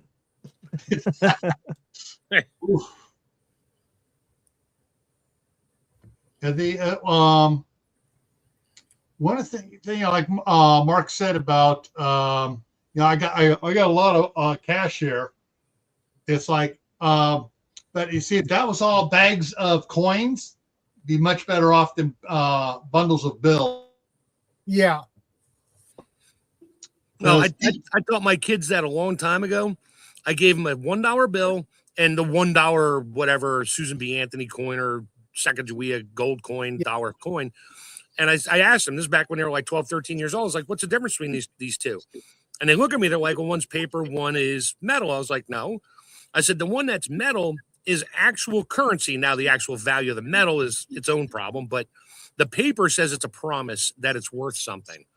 Yeah. That's all it is. Yeah. We spend money based on the faith that it's worth something, and they're printing it, $1 trillion every 100 days. Well, what do you think inflation is? Because the price didn't go up. Inflation is because your value, your dollar is worthless. And look at Zimbabwe. You can go on eBay and buy a $1 trillion Zimbabwe note, $1 trillion for like $2, $5. Hang on. I'm going to say something. Like I said, I think it was less than 10% of the U.S. U.S. currency is actually in paper. Like most of it's electronic. Yeah, it's all digital. Yeah. Yep. Yeah. Does it still say? Does it say on the American money, the United States money? Does it say "I promise"? Because on the British money, it says "I promise to pay the bearer of this note the sum of." It's similar to that. Very tiny print. But it says this tender is good for all debts, public and private, or something along those lines. Here's what it says. It says this note is legal tender for all debts. For all debts, public and private. And you get when people say, "Oh, we don't accept cash here," but federal law, you have to accept cash. Yeah, we're having that debate in many places. Yeah, that's why I wanted to say back during COVID when they were, a lot of these stores were refusing to take cash. Oh, we only take card. I'm sorry, but you can't do that. The problem is, as a private any sort of private retail, they have the right to refuse anyone anyway for whatever reason they see fit. That the right to refusal is one thing, the right to refuse to serve people. So I don't know if that's the same in the States, But that's the way they get away with it here. You turn around and say, well, you have to take my cash. You have to. It's the law. They could also turn around and say, well, I don't have to serve you at all. That's also the law. That's the same over here. I mean, they reserve the right to not serve you if so fit. You come walking into a restaurant, because that's the issue with restaurants. Grab and dash or dine and dash, is they come in looking all crappy, whatever, looking good, and they sit down, order all kinds of stuff, and one guy says, "Oh, I'm going to run to the bathroom quick." And then the wife is like, "Oh, okay." And then he goes to the bathroom, and then she just gets up and leaves, and he turns around, goes out the back door. They don't pay their bill. So that's why, diners, in restaurants and that, you pay after you eat, but that's its own problem. But nobody's going to want to pay before you eat. So that's its own problem. Yeah. Yeah. Except at McDonald's, you got to pay McDonald's before. Fast food, you got to pay first. Well, they may do things like run your credit card, not bill it, but put a hold on it for, $100 or $150. And then when you pay your bill, they back out the difference, and then they only bill you for $87.18. No, the debit cards, if you use the debit card at gas pump, diesel pump, they put like $150 hold on it for like 48 hours. Yeah, that's what they do here as well. If the pay at pump things, it's like a £99. We hold this, and then they take the money and the EV charging was even worse because it wasn't even a hold. It was literally they charged you £45. You charged your car, and then they refunded you the difference. That takes 7 to 10 business days to refund you, which always cracks me up. Yeah. You buy something, they take your money instantly, but you turn around 10 seconds later and say, "Oh crap, it's the wrong color. I want my money back." Well, how'd you pay with it? Credit card. Well, we run your card. It'll take 7 to 10 business days to give your money back. Yep. Same with that. Same with everything. We have like the government departments over here, the council tax. Yeah, if you use a debit card, they'll give you cash back. And I've done that a couple times where I needed to bring something back, and they're like, "What'd you use?" And they pull up my receipt, or I bring the receipt and says, "Oh, debit card." Okay. They're like, "Do you want us to credit the debit card?" I'm like, "No, that'll take 7 to 10 days. I'll just take cash." So it's like a cash withdrawal without paying the fees, which is its own little scam there. But anyway, the way our local councils can take money off you no matter which form you want to, however you want to pay them, they can take it off you instantly. Right. If you've overpaid them, like I did once, and they had 2 months worth of money for 1 month, to get that back took about 3 weeks. Yeah, by the time you got it back, you had to pay it again. So you should have just let them keep it and run it as a credit. You just didn't get interest on it. Yep. Yeah, pretty much. But they get it. That's why they do it. Yeah. Like when I transfer money from one account to another in the same bank on an app, I pay a credit card payment or the whole thing off from my debit account. That money's gone out of my debit account, but it doesn't credit the credit card for another 24 hours, even though I did it just now. And that's because they want to continue to rack up even that micro penny of interest, over the course of 10 million customers. That's a fair amount of money that for waiting 24 hours to make your payment. So maybe that will stand us in good stead when everything collapses with the banks, because with that used to waiting that long for a refund, they can go, "Don't worry, it'll all be back up in 10 to 14 business days. You guys will be okay." And then it's not. And then we're all standing. Hey, I wanted to bring something up real quick. Since we're briefly on that topic. I was saying that, okay, banking holiday, banks are all closed, your money's worth nothing, but hey, your debt still exists. Well, the other fear too of mine is not only do the debts still exist, but then they go to reintroduce whatever the new means of trade is, the new means of accepted currency is. Now, they've revalued my debt, so now it's worth 10 times as much as what it was, because some new interest they're going to have to charge after reissuing new currency. That's one of my fears. Yeah, revalue your debt that you owe them, but never give you your other money back and revalue that. That's yeah. And then that's what I'm saying. A one-way street. That's the thing that has me concerned. Yeah, it will be, because they don't want to give you what they took from you to begin with. They're not going to give it back to you. They just want what's owed to them now, which is, the 20% you still owe on your house. They'll just come take the house. Now, who's going to take the house if all the banks are down? The guy that's doing the repo stuff, they'll do it on paper, but they're not going to send somebody to your house to evict you. They'll just let you stay there. And then if everything comes back up, they'll be like, oh, yeah, we own your house now because you couldn't make a payment. You could fight them for, $1 million of lawyer fees and still never get it back. Or I got my house back. Yeah, I spent $1 million in lawyer fees and I owed $100,000 on the house. That goes back to one thing I was saying in the beginning. Stop wasting your money on stuff you really don't need to be doing. And if you're buying a house, put every extra you can into that house so you get it bought free and clear sooner. Right. Well, there's two schools of thought on that, Gil.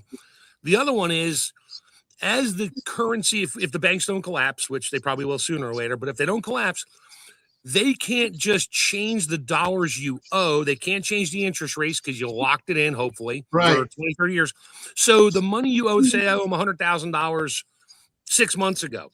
And now I can't buy, I could buy a Happy Meal for $10. Now it's cost me $20 for a Happy Meal. I still only owe them $98,000 or whatever.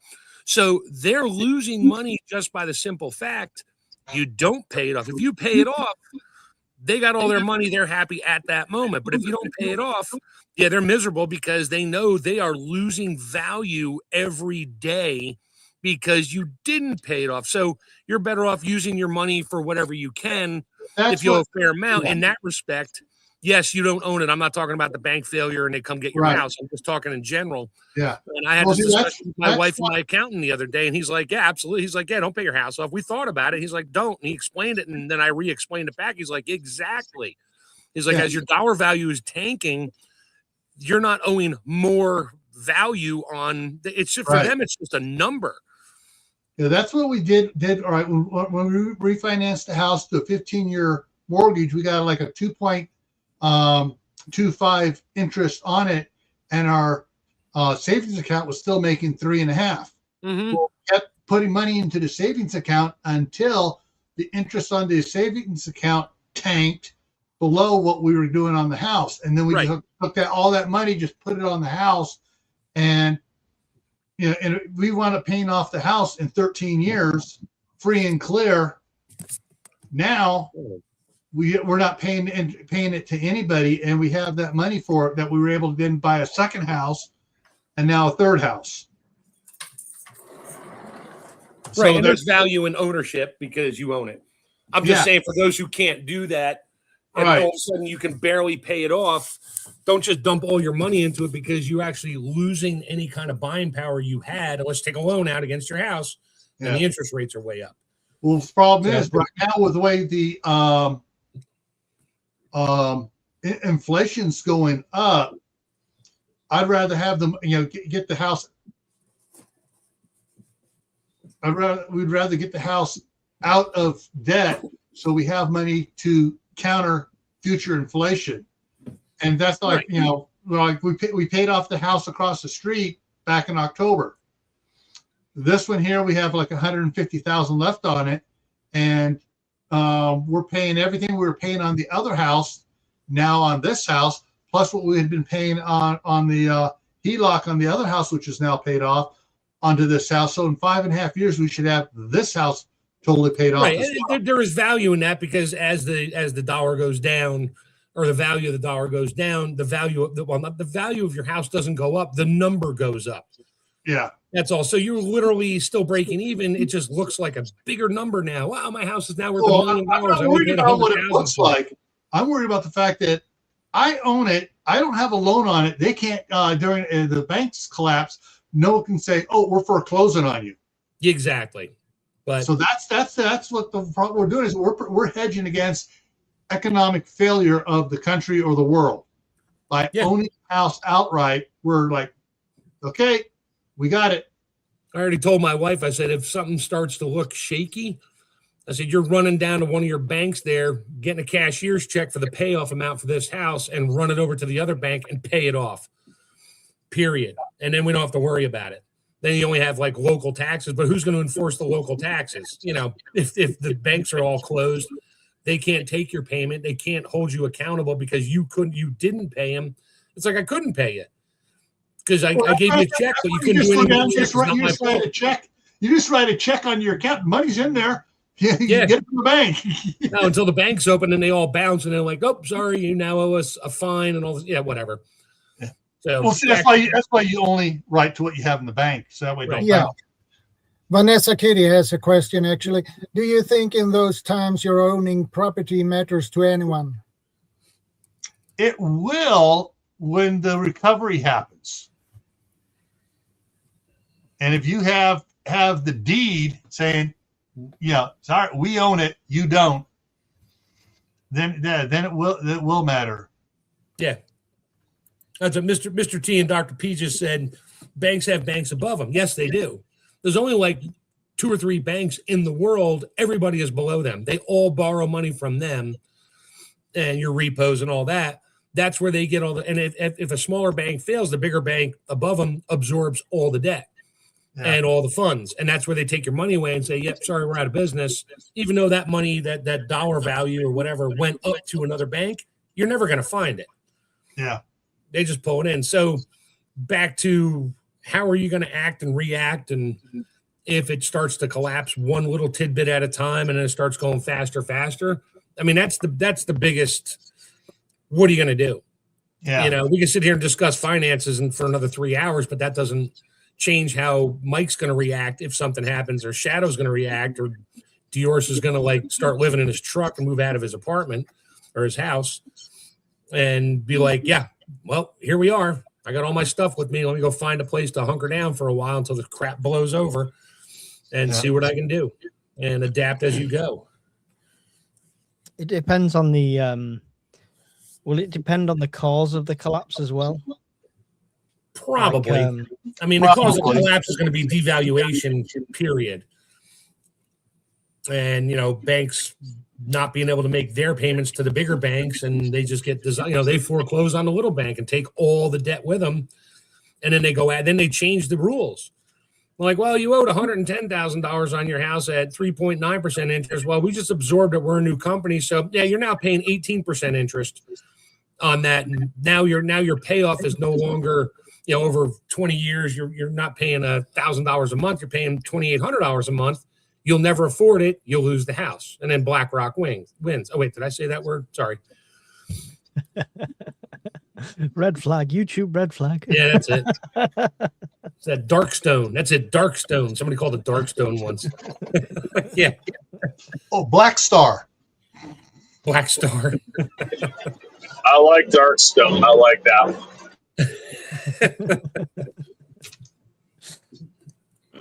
one. I assume Vanessa's talking about when she mentioned that if it was total collapse, does ownership matter anymore? It depends.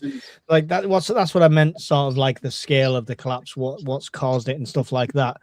Whether it's something that's going to be recovered, like you say, absorbed by other banks, and then more pressures put on you that way, or whether it's a collapse that then devolves into societal collapse, because then your property is your property, right? It's whatever you can stake your claim on and defend. Mm-hmm. Yeah, if all the electronic records are gone, power failures, whatever, EMPs and all that, all the electronic records are gone. The only thing you got going for you is you're in it. You can sort of prove you've been there forever, but the cops aren't coming to evict you. It's worrying about somebody else coming to take your crap. Yeah. And leave you sitting there lifeless. Yeah. So nobody really cares about ownership then, except for ownership of yourself.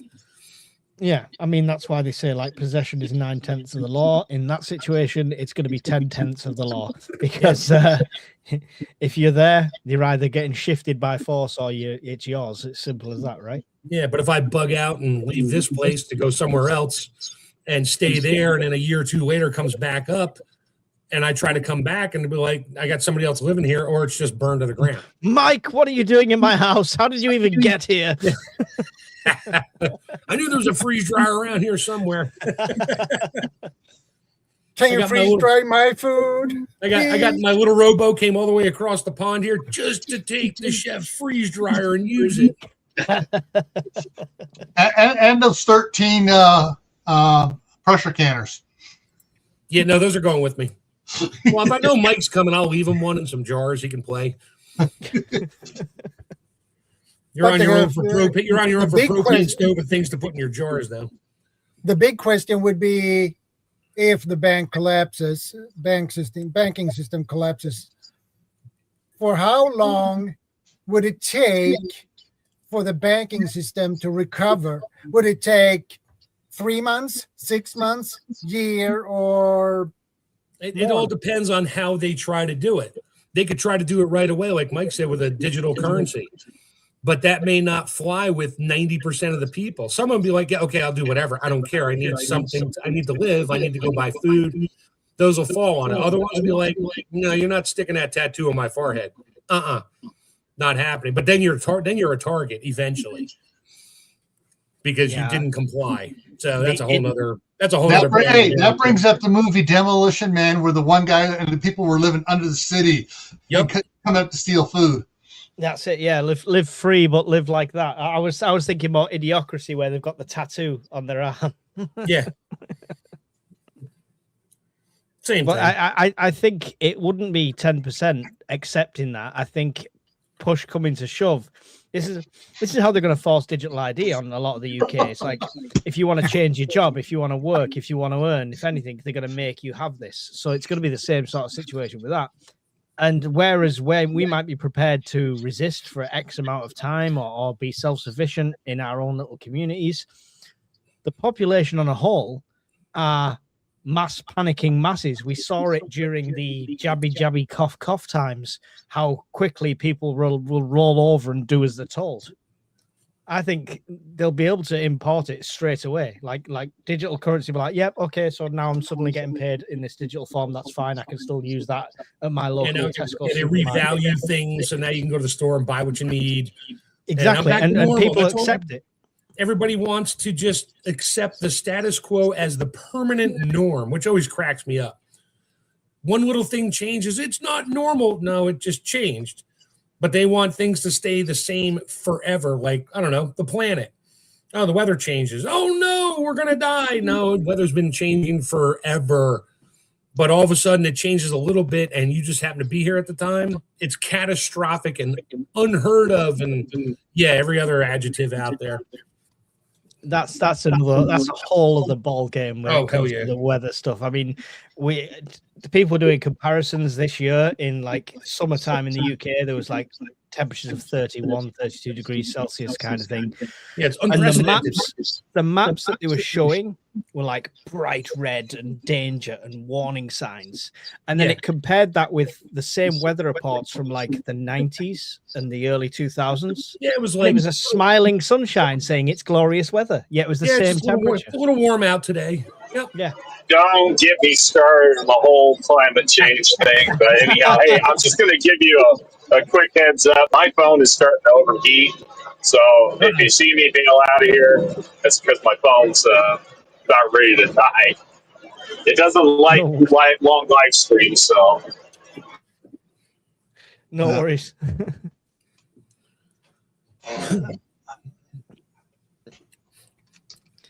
Yeah, I don't know how long it would take for banks to come back. That'll happen as it happens. Nobody knows that answer. It could come back quick. It could try quick and then fail and try again and fail. It could do it a bunch of times and fail until something finally clicks. Yeah. But we say this, but the same workers we mentioned at the very start who are not going to be going to work are also said bankers, said programmers, said coders, all the people that would be needed to get the new system back on its feet. Yeah, AI will do it for us because we have all those data centers. Yeah. There you go. Now they're all out of a job, and until the power goes out for them too, and then whoops, now you got nothing. Yeah. The thing, how long it would take, like if every bank were to go down, and the government's immediate throwing cash at it to try to stem the tide, so they can say, we're working on it, we're trying something, see, we're throwing money at it. Yeah, as your value goes down, that loaf of bread is now $700. They're printing $1 trillion bills. Yeah, it's going to take at least 6 months, in my opinion, for it to make a recovery. At least, if they're throwing money at it, it ain't working. It's going to be at least 6 months. and if it's after a couple months, it's going to keep going down. You could be looking at years before it turns around, or it's going to take a total blitz out. Okay, we got to start from scratch, guys, which is going to tick a lot of people off. Well, which is great if everybody is sat idly by as law-abiding citizens waiting for you to fix this, but it's not going to be the case. But welcome to feudalism of the future. That's what we're going to, Well, Fioxers just said how long, what did he say? I have to scroll back up again. What did he say? I think they have a plan to usher in CBDC and digital ID within days. Well, they probably already have a plan to do that. They're just getting it all sorted out so they know when this happens. We already have something ready to go. They're not stupid. They probably already have it in the plans. I mean, look at technology. I mean, they're showing us things now that they probably had 30, 40 years ago. Technologies and that. They just didn't tell the public about it. They just used it, military or whoever. Same thing. I mean, they already have it ready to go, in my opinion. We just haven't gotten to the point where they needed to implement it yet. They're trying to get everybody on, get 90% of the people on board to this may happen. Therefore, oh, look at that. We knew it was coming, so we already had this ready to go. So here, come pick up your digital ID, get your cell phone out, download the app, and don't lose your phone. And nobody can use your phone because you have to scan your face to use your phone. Yeah, I don't do that on mine. Apple keeps asking me, you sure you need to set up your face scan? I was like, screw you. You're lucky I take the tape off of my camera lens every now and then. There have been problems with people with doing the digital facial thing, and they go in to verify them, and it's not verifying it for some reason. The angle was wrong when the picture got taken with something, and it's just not working. Mm-hmm. There's been numerous of those coming up in the light of problems with it. Well, it's like the old thumbprint and fingerprint scanner on a computer, which I have one. I don't set it up. I had one a long time ago. You had to run your finger across it like 20 times at different angles to make sure it had a complete fingerprint. So when you ran it over that one-time swipe to log into your computer, it saw which part of your fingerprint it was and knew it was you. So you didn't have to run your finger over 25 times. But don't God help you if you have a Band-Aid on it or have a slash or a cut. It's going to take months for your fingerprint to come back. That's why they say do a second finger just in case. Yeah. If you're like Mike and burn your fingertips off too often. Yeah. Or trip going down the stairs and break your finger off completely and have it amputated. Then you have to carry a dead finger. You mean like this? Yeah. I've got permanent scarring on one of my fingers, so like I said, the fingerprint is not the same prior to the scar. Yeah. That's its own issue. I mean, it all breeds ridiculous. Did you hear about when the BMW released the fingerprint start on the motorbike, and there was an occurrence of someone's having their thumb removed just so they could take their bike, basically. So it just breeds a different level of criminal. They've done that in movies, like Mission Impossible type stuff, all that. Yeah, they kill the guy, chop his hand off, and bring his hand with. And stick it on the handprint scanner, and look, it went right in. Yeah, you're dead. Back to what Gil mentioned, Demolition Man. He uses the eyeball, doesn't he? Yeah. Or what was it? Avengers, where they took the guy's eye out. Yeah. AMT says in Venezuela, when the fiat cash tanked, didn't they go with a precious metal payment system? Who determines worth, metal weight, etc.? Government. Well, yeah, there's that. So if our banking system tanks and I'm sitting on 100 ounces of silver, what's it worth? Well, it's only worth what somebody wants it for. It's like, yeah, I will take your silver. What do you want? I'd like those 3 loaves of bread. Well, that'll be 2 pieces of silver. Okay. How bad do you want it? What's it worth? So they can't, if the money value system goes away, silver doesn't have a dollar value system anymore. Yeah. It just doesn't. I mean, 2 pieces of silver for a loaf of bread, or a day's work for a loaf of bread in the Bible. I mean, it was, your day's work was worth, 2 grams of silver, an ounce of silver or gold, whatever it was they were using for coins. And that was the value. So that's what it would come back to. It would be almost a barter system, but it would still have some kind of value until more and more started doing about the same thing. Then you can't put a dollar value on it because there's no dollars. You just put a value on it. Yeah. So 1 ounce of silver in this town will get you 2 loaves of bread and a gallon of raw milk, fresh milk, or a half a gallon of fresh milk. That's what that ounce of silver will get you. In the next town over, it may be 5 ounces of silver because they don't have calves or a baker. Yeah. Where does current digital currency sit on this? Because things like Bitcoin are decentralized already. Yeah, Bitcoin, they still exist. I never believed in Bitcoin. It was like, oh, Bitcoin, look at it, it's going up to 100,000. It's worth something in fiat currency, but it's digital. If the power grid goes down, I don't care if you had 1 billion Bitcoins. You got nothing. And who's going to take it? So hold it in your hand, you own it. I've got a 10 billion pound NFT of a cat shitting a rainbow. I'm rich. No, it's not. Sorry. You, buddy. Alicia Otis' mom says, what are your thoughts on Venezuela? Have they been set free? I haven't heard anything, so I don't know, really. No, they arrested him. They were on this morning talking about it. They arrested Maduro, or whatever his name is, and his wife. They're on their way back to the States, to the Southern District of New York, to stand trial for whatever. And but they already swore in the vice president as president, and she was handpicked by Maduro. But supposedly one of our guys had a talk with her, and she said she's willing to do whatever it takes. Which I don't trust any of them, but I don't even trust our own government for this. There's other reasons behind it. They didn't go in there because it's a narco terrorist. They got oil, they got all kinds of stuff. Hell, Venezuela is like hugely rich in precious metals. Oops, wonder why. This again, a big rabbit hole we could potentially go down here.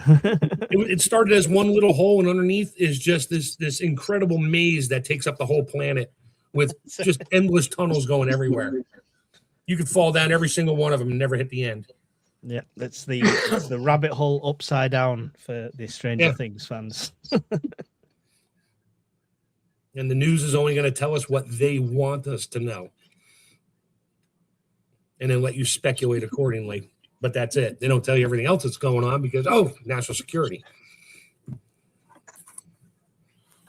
It's always national security. I trust me, my wife, my kids. Well, my kids for the most part. And 1 or 2 really good friends. And maybe a few on here if we live closer. I trust no one. Mike just wants my freeze dryer. I know it. That's all he lets me on his show for us because he just wants my freeze. He wants me to ship it to him over there. You got to wait till the dollar collapses, though. Then I can afford it. Yeah, right. I'll send you my piece of American copper for your freeze dryer. Yeah, 1 ounce of copper. Huh. So apparently, right now, the American nickel is now also worth more in scrap value if you can separate the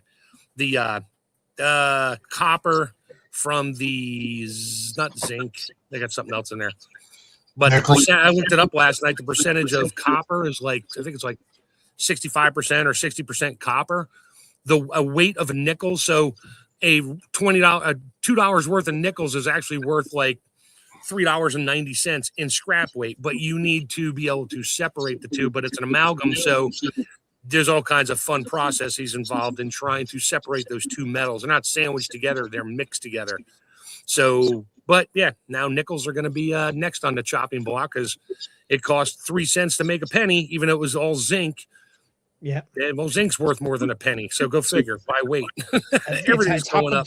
Happened to loads of coins. There's a British coins that had a percentage of silver and they just became uncost effective and stuff like that. I mean, originally, like in the 19th century, like British crowns were silver. If you can still find them and stuff like that, it's going to happen with all. Same with the American Liberty dollars; they were 90% silver back in up until 22 or 3 or whatever year it was. I don't follow selling that point. much. Another selling point for digital currency. You don't have to spend anything on producing the coins. Yeah, it costs more, and that's what happened with Venezuela. They couldn't procure the ink and the paper cheaper than what they were going to get out of printing the dollar. So they just stopped printing it. And that was it. They were done. Madness. I mean, that's going to get the same way with paper money soon. Oh, it's already getting the same way. All the security measures they have to put on it and all that. Oh yeah, ours have got like clear windows on them now with holograms over them and stuff. It used to be just a piece of metal sort of thing, and I know in the States it's a certain type of paper and you can see a code running through it. Yep. But it's getting even more like ours are washable now. We've gone the way of the Australian money where you can throw it in the washing machine and come out. It's like plastic money more than paper money. So you can launder your own money now. Literally, yeah. You knew that was coming. Honey, why is there $12,000 in the washer? I'm laundering it. It was dirty money. Blood money. I mean, it's a nightmare because they don't find as much traces of cocaine on them now, but you know. Yeah. Well, at least they can trace the origin of the money. It's like, where'd this one come from?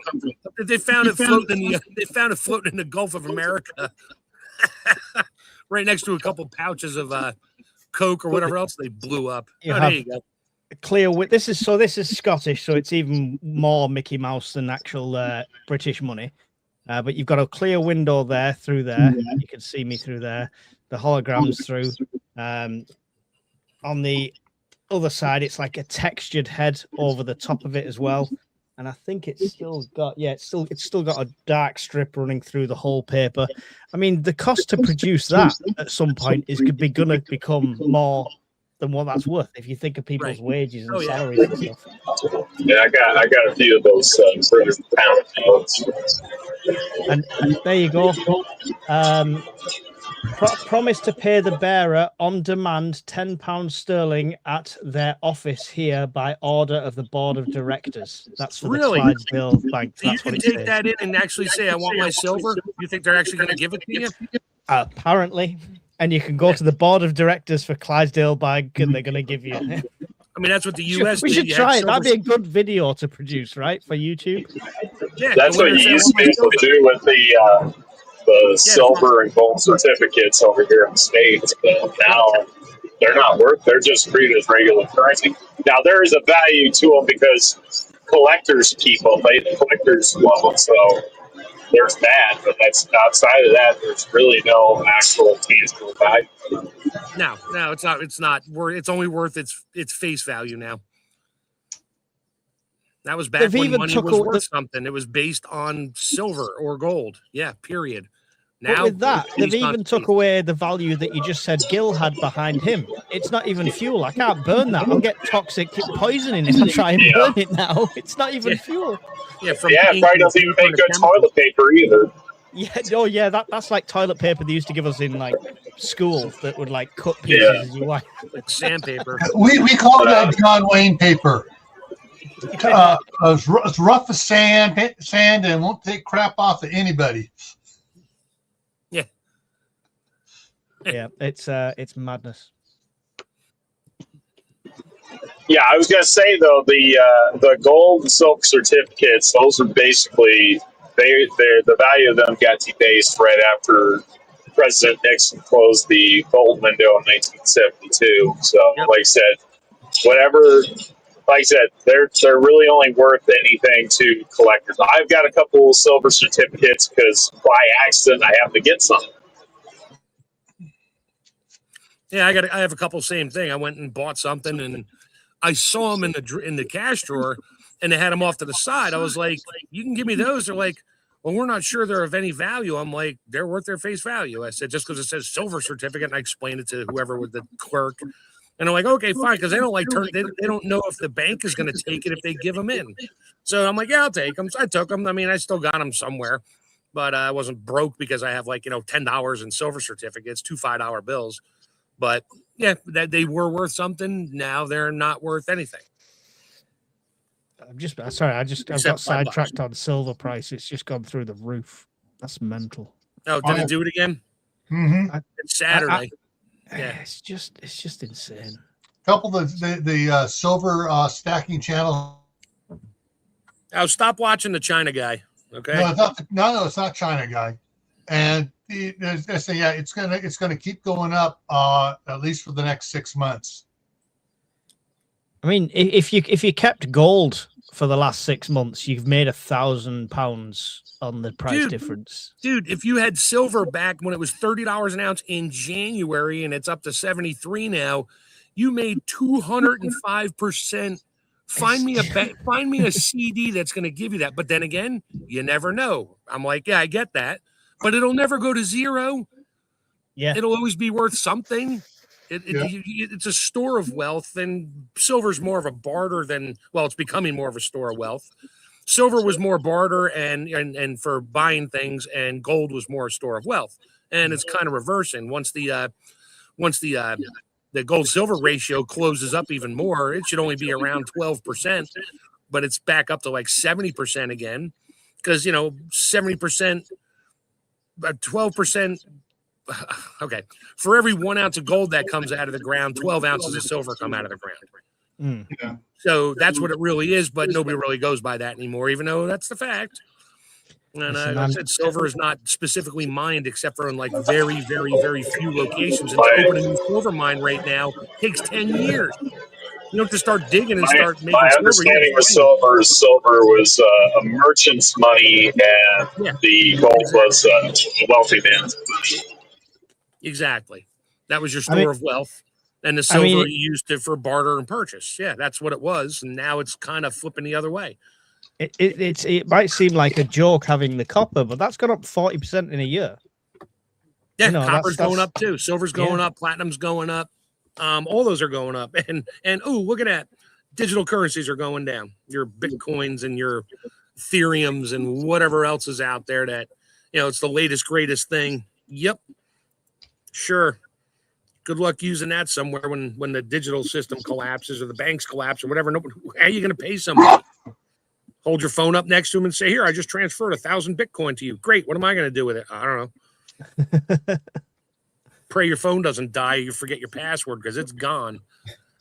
Yeah. I read about a guy that had a lot of Bitcoins in his digital wallet. And you know what? He forgot his password. Yeah. And he couldn't figure his password out. So he couldn't get into his wallet. So he basically lost his money. Yeah, it's gone. And there's nobody, you can't call support and get your password reset. No. I was going to say that one girl, Amaryth, over here in Texas, Houston, she had her house broke into, and they had those armed robbers at gunpoint trying to get her to transfer her Bitcoin wallet to them. That was some pretty big news last year. But this is what I mean. It's no matter how secure you make this digital currency, the criminals are as sophisticated as whatever's out there, right? They're going to find a way. It's I just don't trust it at all. And like you said, Mark, if it's not tangible, it's not in my hand, then if it relies on the grid, no, I'll pass. Hard pass. I got two things to cover real quick. One is kind of dark, dealing with silver. Looking for estate sales, where old family, and you pick up silver pots, tea sets, silverware, stuff like that. That's one thing there that if you want to stack silver, that's where you're going to get it cheap. Yeah, except you're a little late to that game because now everybody who knows anything, they've been all at the estate sales for a couple of years now. Yeah, I mean, you can still get some bargains. You can still get people that don't know what to think. The thing is when it comes to after the fact or a rebuild, despite it just being a lovely shape, a coin has an inherent value. It's an ounce, it's 0.999% grade silver. If I've just got loads of granny's forks and spoons from the 19th century and melted them down into a big glob without proper testing, it's a trust factor on whether that's silver or how much It's of not. it's silver. Sterling silver is only 70%. So there's that. Exactly. Yeah. So it's much more difficult, I think, to value scrap silver as opposed to minted coins, as it were. Well, the couple dealers I have in my area, I went in there to visit them a couple weeks ago, and they had literally piles of grandma's silver in the back in buckets. And I asked them because most of them have this digital analyzer that hooks to a computer, and they can put it over, and it'll tell you all the metals in there and their percentages. And I was like, how do you do that? And he pulled a piece up because he's a good guy. I've known him. And he grabs like a silver plate. And he's like, what do you, and I picked it. He hands it to me. He's like, how much do you think that weighs? I was like, I don't know, probably 3 ounces. He's like, yeah, you're close. He's like, what percentage of silver is in it? And it said sterling, 100% sterling on the back or whatever the mark was. I was like, I don't know. Is it 100% 999 fine? Or is it, he's like, no, it's like 70%. He put it on a thing. He's like, this one's actually good. It's 73%. He's like, that was actually a good one. Most of them are in the 60s. But it's sterling silver, but it's mixed with something else. And the machine told me what it was. I just forget what it said. It's likely probably mixed with copper. Yeah, copper. Yeah. And he's like, and that has its own value, but the smelters have to separate it, and that costs money. So in order to get your 999 out of it, he's like, and that's where the smelters stopped buying back around December 18th. They weren't buying it because they couldn't. It wasn't feasible for them to melt it down. So all these guys are sitting on it. They bought it, but they're sitting on it, waiting for the smelters to open back up so they can hopefully sell it to them, or they just lost some money. Yeah. So yeah, you're silver in that. You're silverware in that. Truly, I have a couple silver spoons, like cereal spoons, in my kitchen drawer. I use them all the time. I love them, and that's why they say you're born with a silver spoon in your mouth because you're rich or whatever. No, you're healthy. Why? Because the silver amalgam comes off on the food that you eat, and it helps your body and does things to it. I don't know all the science behind it, but I like eating off. I keep silver spoons out of my cabin. I use that when I eat, chilies and stuff like that. And it kind of changes the flavor, but it doesn't make it bad. I like it. So, okay, just popped up here. The Economic Ninja. His topic going live is Morgan Stanley leaks silver warning as Duro's silver secret. Yeah, you can read those headlines all day long. They never say those exact words. It's all fear porn to get you to watch their video, and they never really talk about it. I got to bail, guys. Later. All right, man. Okay, viewers, no problem. Thanks for stopping by. There's only a couple people I watch, and I've been watching them for 10 years. And they talk about things, and that's how you flat out. They're like, we don't know what's coming. And all these channels that say, oh, it's going to be $150 by February 1st. Really? They know this for a fact? No, and they say that in their header, and then when you watch them, they're like, well, it could do this, and it could do that, and if this happens, and this happens, it's like, yeah, like we're talking about. If the banks fail, then what? It's just what if stuff. So it's all headline crap. I don't read the headlines. I just wait for my normal people to put out stuff, and I'll watch 2 or 3 weeks worth in a row to see as it progressed or changed and what he said 3 weeks ago versus what's going on now. And most of the time they're pretty spot on. No pun intended on the word spot.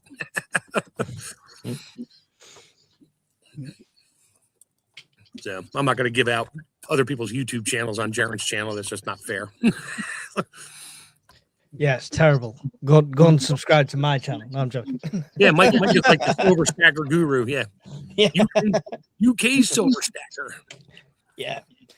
I can't afford to stack silver, but I can talk about it for days. Yeah. I don't stack silver or gold. I stack bags of rice, wheat. I do soup, which makes me a bouillon dealer. Oh, I'm doing soup now too. Yeah. What's I the invest in what's bouillon. the price of wax doing this week? I could deal with that. I think it's up 3 cents a ton. Oh, I'm quids in. That's fine. Now, if you have the little aluminum tab for your wick, you just increase your value by 0.0000 pounds. I was looking at the candle making stuff because technically, if I buy the stuff and do it, it does work out cheaper than buying full price candles.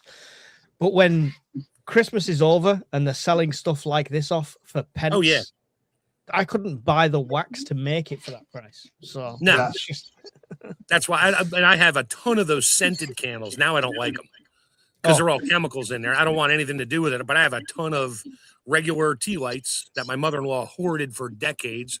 And I've already melted them into number 10 cans and put like 3 wicks in there, sealed the thing shut, and with a book of matches in there in a Ziploc bag. So in 10 years, if I need a triple candle and it's a number 10 candle, it'll probably burn for a week or two. Or longer. I'm good.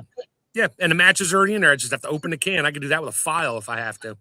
I grabbed a stack of candles because they were on sale without reading them properly. Oops. And it was like, what I read was 45-hour burn time. I was like, oh, lovely. Yeah, that'll do. It's their ginger and tobacco scented candles. Ew. But it's like intense. It's like intense ginger, super intense ginger with an ex-smoker in the room at the same time. That's what it is. It's like somebody's grandma just came in for a cigarette and then snaffled a bag of ginger snaps. That's what it smells like. I'm like, Yeah, well, your grandpa comes in with a big cigar. it's going to be the last candle burnt in the apocalypse. If we're at that level, I'm not going to care what the smell is because it's going to stink better than I do. Probably, Yeah. yeah. Read the Bunch of label, Yankee guys. candles Read and the label. jars and stuff from my wife from years of this is great. I bought this scent and this scent. She'd burn one every now and then. I'm like, yeah, whatever. And but they're all downstairs and in boxes. Sure, I have emergency candles. My house is just gonna stink, but whatever. Or it'll smell good like balsam and puppy dog. You know. Which One is of the much things that better than we've the done- apocalypse smell of ball sweat and puppy dog. Ball sweat and puppy dogs. Yeah. We went around to a bunch of garage sales and we got free candles. So they had all these tapered candles and weird candles, and nobody was buying them and saying, I see the box. I said, why are you standing off the side? No one wants them. How much for the box? They go, take it, get it out of here. Yeah, so another thing to do is after Christmas services at your local Catholic church, Method, whatever church it is, and they do the candlelight service on Christmas Eve in some places. And when you're done, you blow the candle out, you drop it in a box. Well, guess what? That box just goes in the trash. They don't want it. Yep, there you go. And but some places like the big churches now with the big candles, when they get down to a point, oh no, they box them up and they sell them cheap, but they'll still try to sell it. But all the little tiny candles you get, oh yeah, and they're just standard wax. You could take all those candles, the little cardboard thing off. It has great fire starter because it's got wax on it. And throw them in a pot, melt it down, pull all the wicks out, and make yourself a new candle. The Catholic And you got Church, it for free. the Catholic Church in Martinez, where my wife's at, they have the candles that are about like that big around. Yeah, They like got 3 a feet tall. twist thing to it. Once they get down to 3/4, they throw them out. Yep. Madness. And I picked up a couple of those. And it's like, cool, this That's is going to last madness. me quite a while.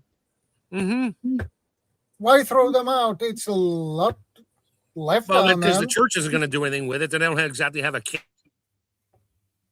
Yeah, and nobody On really Saturdays. wants. They should. That would be cool. But Because nobody wants to deal with it. So it's just wax, throw it out. with any industry, they don't need a reason to throw it out. They just need permission and a budget. If they have permission and they have the budget for new You have candles, to buy throw it out. $1,000 worth of new stuff here. Get rid of the old stuff. Nothing wrong with it. It's just we got new stuff coming. We need to spend it, use it or lose it with the budgets. That's how the governments are. Exactly.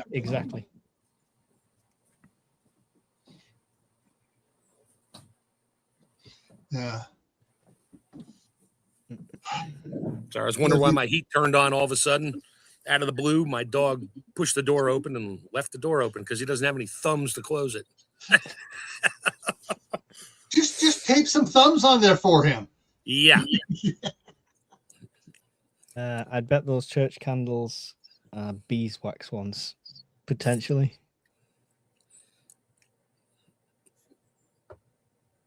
Oh, I didn't know about the candle thing at the thrift stores there, PAMT. I have to check that out. He's got to ask the guys at the back door when you're donating stuff. Say, what do you? If people donate used candles, what do you do? It's like we throw them in a bucket over here. Like, can I have it? Sure, take it. I'll take it. I mean, if they're scented, I'll have to pull them out and get rid of them. But What you do is you save those scented candles and make ones, and those are the ones you barter. yeah, Good point. Yeah. Like, Good I idea. got candles to barter. I have a 1,000-foot roll of candle wick I bought at like one of the craft stores. I mean, it's good stuff. It's got the metal fiber wire inside of it, so it stays stiff. It's not just string. You can use kite string, but it doesn't work that well. Yeah. And I got a roll of that. That's why every time I get a bunch of candles and I'm in the mood, I have a pot that I only use for wax because I'll never cook in it again. You're never going to get that wax out of there. And, what kind of pot? Just out of curiosity, for somebody starting out like this, is it like a porcelain type thing, or is it just a metal pan? No, it was just a stainless pot I had that was like just beat to death. I'm like, you know what? It's fine for wax. I don't care. I don't put it directly on a stove. You burn your wax. But I'll get a pot of water boiling and just lay it in the top if it fits perfect in one of my pots. So similar to like melting chocolate. Yeah, basically. I'll melt it all boiler. down. I'll pour it into another can with a wick held to the bottom with like a washer or something heavy, a screw. I don't care. Just to keep it at the bottom, put a stick across the top and hold the wick up, a little extra wick on there, and pour the wax in there. Let it harden. Then you got to pour it in a couple times because the center always sinks down. And do that a bunch of times, it levels out. You're good to go. Oh. Yeah, double boiler. Yeah. I might start experimenting with stuff like that. Yeah. I've not got enough handles You with can the pick up some 300. double boilers at garage sales. Sometimes they're missing the lid or there's damage. You can pick them up fairly cheap, and it's hey, not a problem. Hey, you can get them at some of the thrift stores. I mean, they got pots and pans that don't match anything, selling for like $1. Yeah. Garage sales, whatever. Yeah, you can find stuff. You can always make your own. Thrift stores or charity shops, as we call them over here, are absolutely rubbish near me. I've got to travel for them because I'm in a student town. It's suddenly cool to have like granddad's jacket and grandma's coat and stuff like that. Yeah. And the charity shops have got wise to it. So you'll go in, you'll see something, you'll pick it up. It'll say like £20. It's like, this would have been £1 back in the day. What is going on? It's Scottish preppers making fun of you, Mike. do more experiments with wax. Well, Did you read a Pyre said waxed balls? No thanks. No, okay. No, I mean it's still not fully grown back. I'll hair bet. on my leg, so it was a good job. Never mind. I like making candles using old cups, jars for holders. Surprising what you can reuse. Crap, and I lived up in Maine, and I was at one of the local whatever clubs after school or something back when I was like 6 or 7. We had beaches. We would go down to the beach. We would get a bucket of sand and wet it down a little bit, form your little bowl shape, whatever candle with 3, just stick your finger in it 3 times, make like a tripod, and hold a piece of wax, a piece of wick in there with a stick and fill it up with wax. You had sand candles. Those were fun. Didn't need a form or anything. You made your own form out of sand. There's lots of experimenting to do. I know they're all worried about me using anything melted or flames, but I'll be fine. Come on, we all did it when we were a kid. We stuck our finger in the melted wax, and it hurt at first, but then you start making like the whole wax finger thing, pulling your fingerprints off and stuff. You peeled off your fingerprints now in the wax. Just like silly. What do you mean? As kids, I did that last night when I put the candles out. I was like, I did it too when I was melting that much wax. I was like, ooh, let me stick my whole finger in there. I did it like 6 times. I couldn't see my finger anymore, but I also couldn't get it off in one piece. I'm like, yeah, that was dumb, and that hurt. She's told me to stop lying because one of the candles, I didn't do that. I blew it out. It was in front of the TV, and I blew a bit too hard, and it went wax spray. Oh. Yeah, you ain't getting that off the front of that TV screen. We needed a new TV. Oh, yeah. Just throw the old one. It's got wax on it. I sneezed into the candle. Yeah, don't blow down, blow across. That's the Yeah.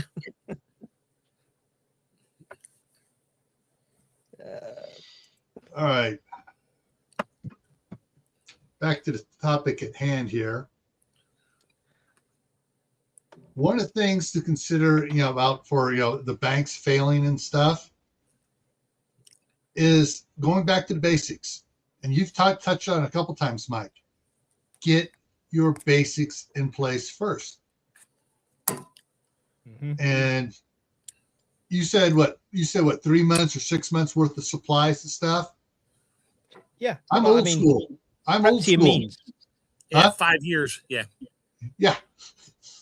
No, I mean No. that's a goal, but I mean, people are restricted with space, restricted with money. Yeah. We Gotta always start say somewhere. Yeah. prep to your means. If you've got 7 days worth of food, I bet you are better prepared than a lot of people on your Mhm. street.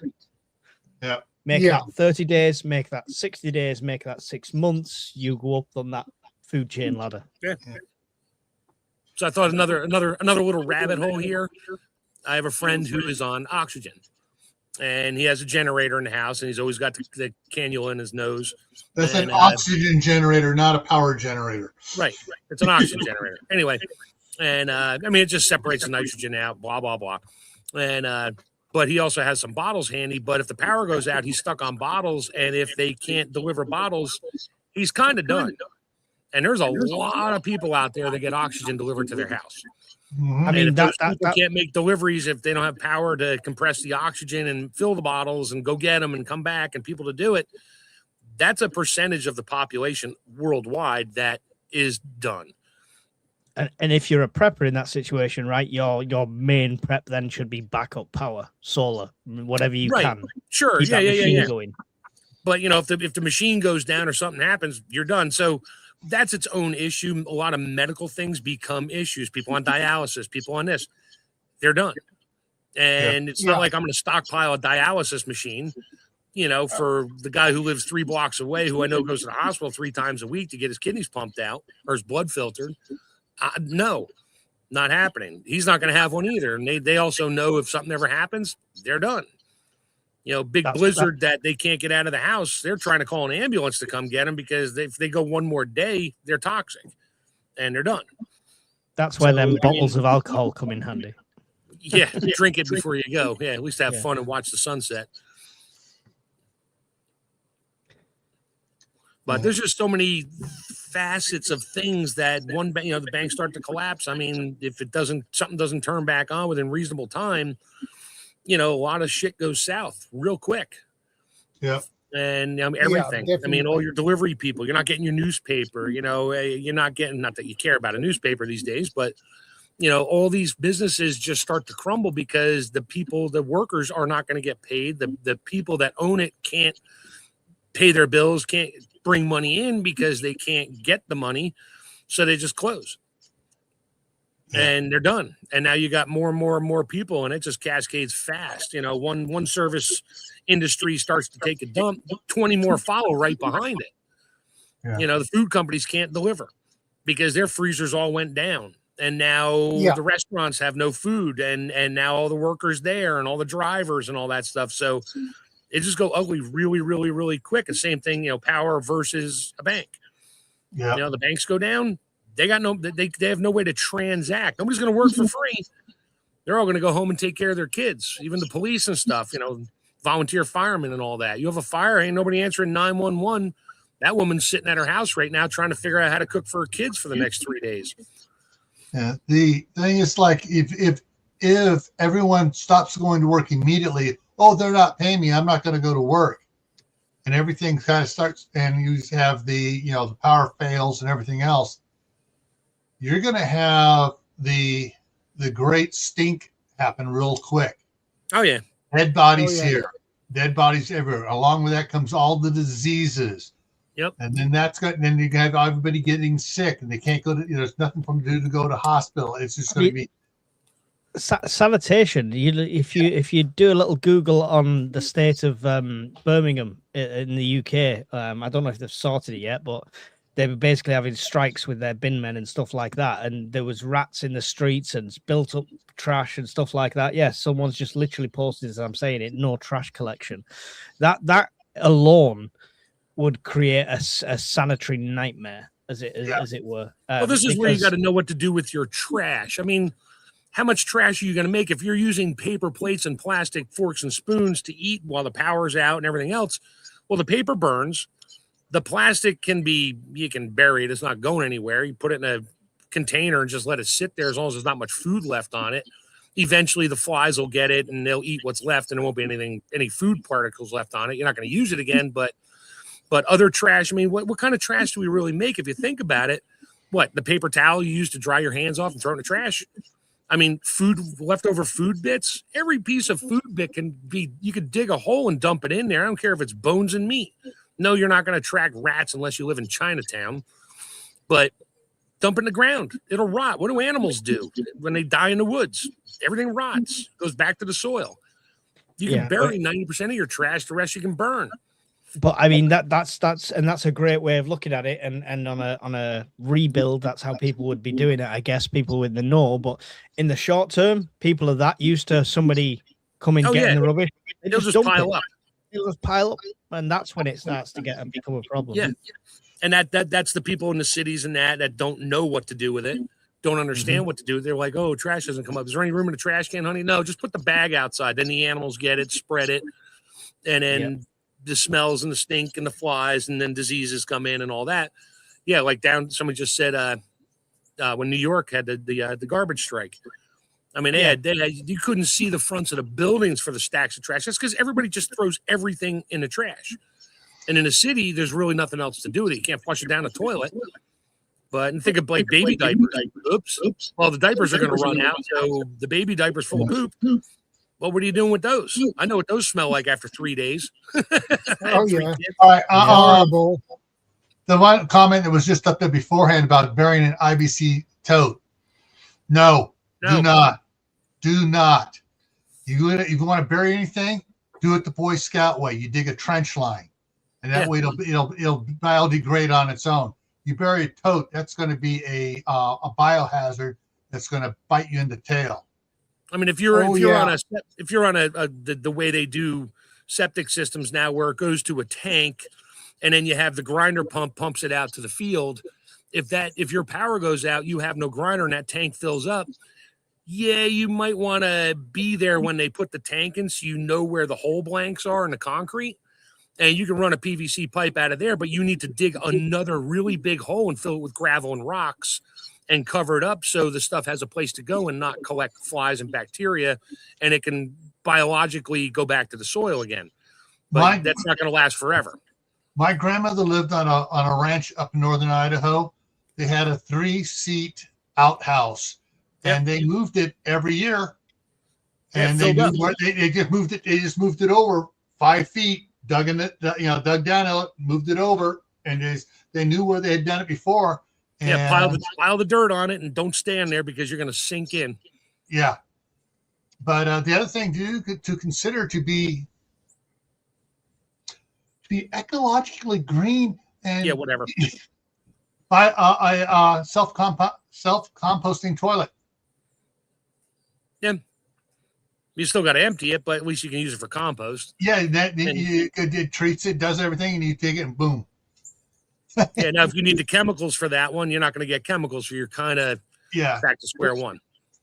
But the ones that you use the cedar chips and the fertilizer for, just so it breaks it all down and everything, and you run the worm farm through it and everything else, and take it out and dump it in the worm farm, and you can.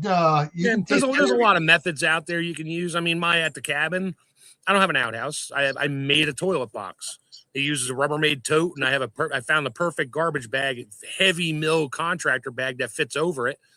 And I keep a bucket of it's like 80% peat moss and 20% lime, pulverized lime. And I mix it all together, and when I'm done, I just take a scoop or two of that and just sprinkle it all over it. Doesn't smell, no flies, dead of summer.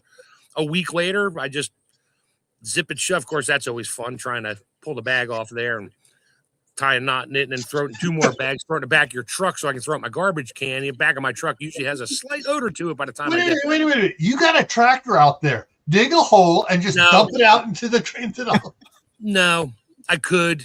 I might at some point. Right now, no.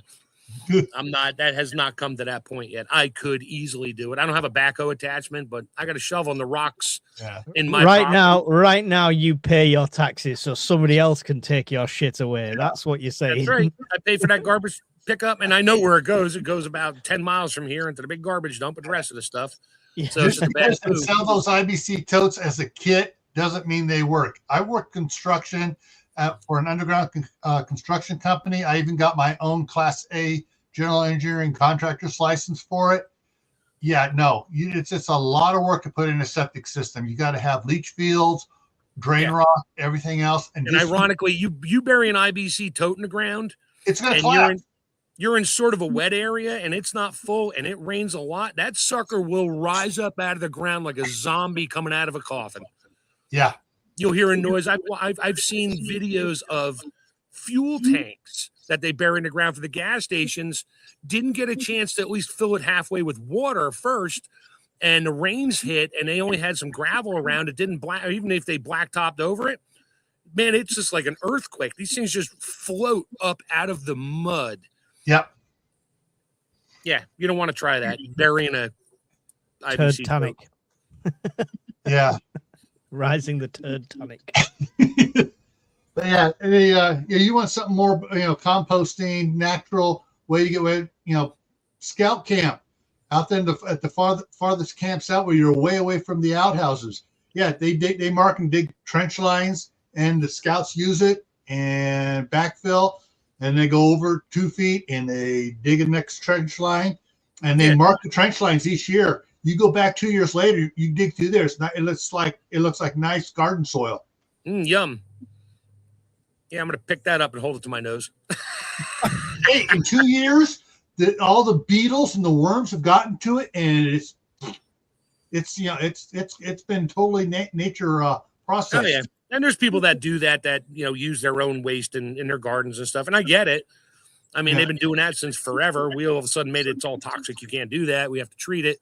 But if you're on meds these days, yeah, and that's in your poop too. So you don't in your pee. You don't want to put that in your garden. Yeah. The size of the carrots that came out of the bodybuilder's garden. It's like the sign that some people show. Please stop trespassing on my property. I'm running out of places to bury the bodies. Oh, that's like Rip Redneck's thing on Facebook. He's a little reels. He's always he's there. I'm glad you got rid of all your weapons. Yeah. All of a sudden, boom, outside. What was that? Oh, one of the landmines. It also digs the hole too. It's like you're no longer trespassing. You're a target. No, you're fertilizer now. Yeah, well, you're a target, then fertilizer. But yeah. And of course, his favorite thing is, time to call 811 again. I like the one where it's if you can read this, you're in range. Yes. Yeah, I like Just that don't put one. it at the outside edge of your property. You got to put it in the property about 100 yards or 50 meters so they can't read it from the street. That way it's not like a threat. Yeah. I like the one trespassing sign. Trespassers will be prostituted. Yes. Yeah, trespassers will be. My daughter had that on her door. I bought it for her. Warning: trespassers will be shot. Survivors will be shot again. Shot again. I think that's still hanging on her door. Actually, she never took it with her. I have to bring that out to the cabin. Yeah, that sounds like a good idea. Yeah. The bank's collapsing. I mean, that's like you said, Mark, the domino effect, and it can go so south so friggin' fast. Yep. And you won't see it coming because they're not going to tell you about it until it's over. Yeah. And then you still may not hear about it. You just won't hear anything. And that's that. If you hear crickets, there's a problem. Yeah. You're not getting updates. I mean, you might get the reasonable updates of, don't worry, we're still working on it. We have our best team of whatever people on it right now from another country working on bringing the system back up. Don't worry, your money is still there. Please don't panic. Go down to your local food bank. They will take care of you. And the military's coming in to set up food tents just in case. And then once the military moves in, that shit ain't coming back. The thing is, all right, the banks collapse over the weekend. For the first several days, people are going to go to work. All right, it's just they're going to fix it. So I'm just going to keep going to work. I don't want to be without a job. I don't want to get fired. So I'm just going to keep going to work. And if you know what's going on and you're more keyed into it, what do? You get your credit card, you go on Amazon, you order all the shit you ever wanted. Yeah. And hope that the banks stay collapsed, or you're going to owe a ton of freaking money. I think you send it My all back credit to card Amazon. was stolen. Yeah. 30-day return policy on most things, just throwing that out there. Yeah, exactly. We are not giving you advice to go on spending sprees. This is a theoretical situation. Yeah, exactly. Yeah, Hypothesis. that's what people always say. If somebody knows they're going to claim bankruptcy here shortly, they'll just run up every credit card because they're going to go bankrupt. Well, guess what? The governments do it too. They've been doing it for years. Yeah. They know they can never pay it back. So they're like, yeah, well, you know what? We're going to be insolvent here shortly. So let's just print another $1 trillion and give it away to our friends and ourselves and go buy tangible things because it's not going to be around. You kind of got to watch that too, that's been going on for a long time. But yeah, you're going bankrupt. You're going to spend anything and everything. You will take loans out to buy tangible items that nobody can take away from you. Like, I don't know, silver, gold. Yeah, and it's quite scary how many millionaires and billionaires are suddenly doing this as a trend thing. Oh, I'm building a bunker. I'm building an island. I'm investing in gold. It's like, what do you guys know? Yeah, one of the billionaires. This was 6 months ago or 5 months ago. He literally sold his stock in it wasn't Bezos. It was one like that. Sold pretty much all the stock in his own company and bought physical silver and gold. Yeah, and that made everybody go, what?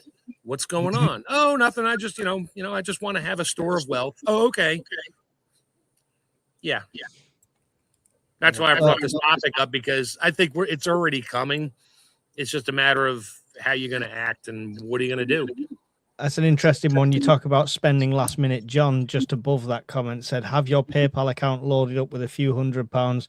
If your bank or a few banks go down, you can still make online purchases. That might be the good, last minute. Yeah, except PayPal is still run. I forget who runs PayPal. Yeah, I mean, you'd still have the same issues after the fact, but you might be able to make that initial look. I'm just going to quickly spend this entire £200 on cans of beans and packs of bullets, and they can all get delivered, and then I'll worry about it afterwards. Yeah. Can't return food, but you can return clothing.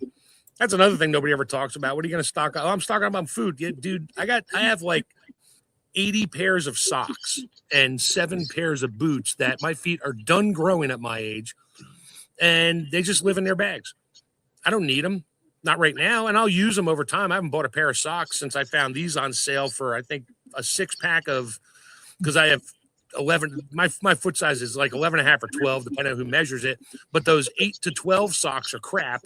So I get the 10 to 14 size socks. They're perfect.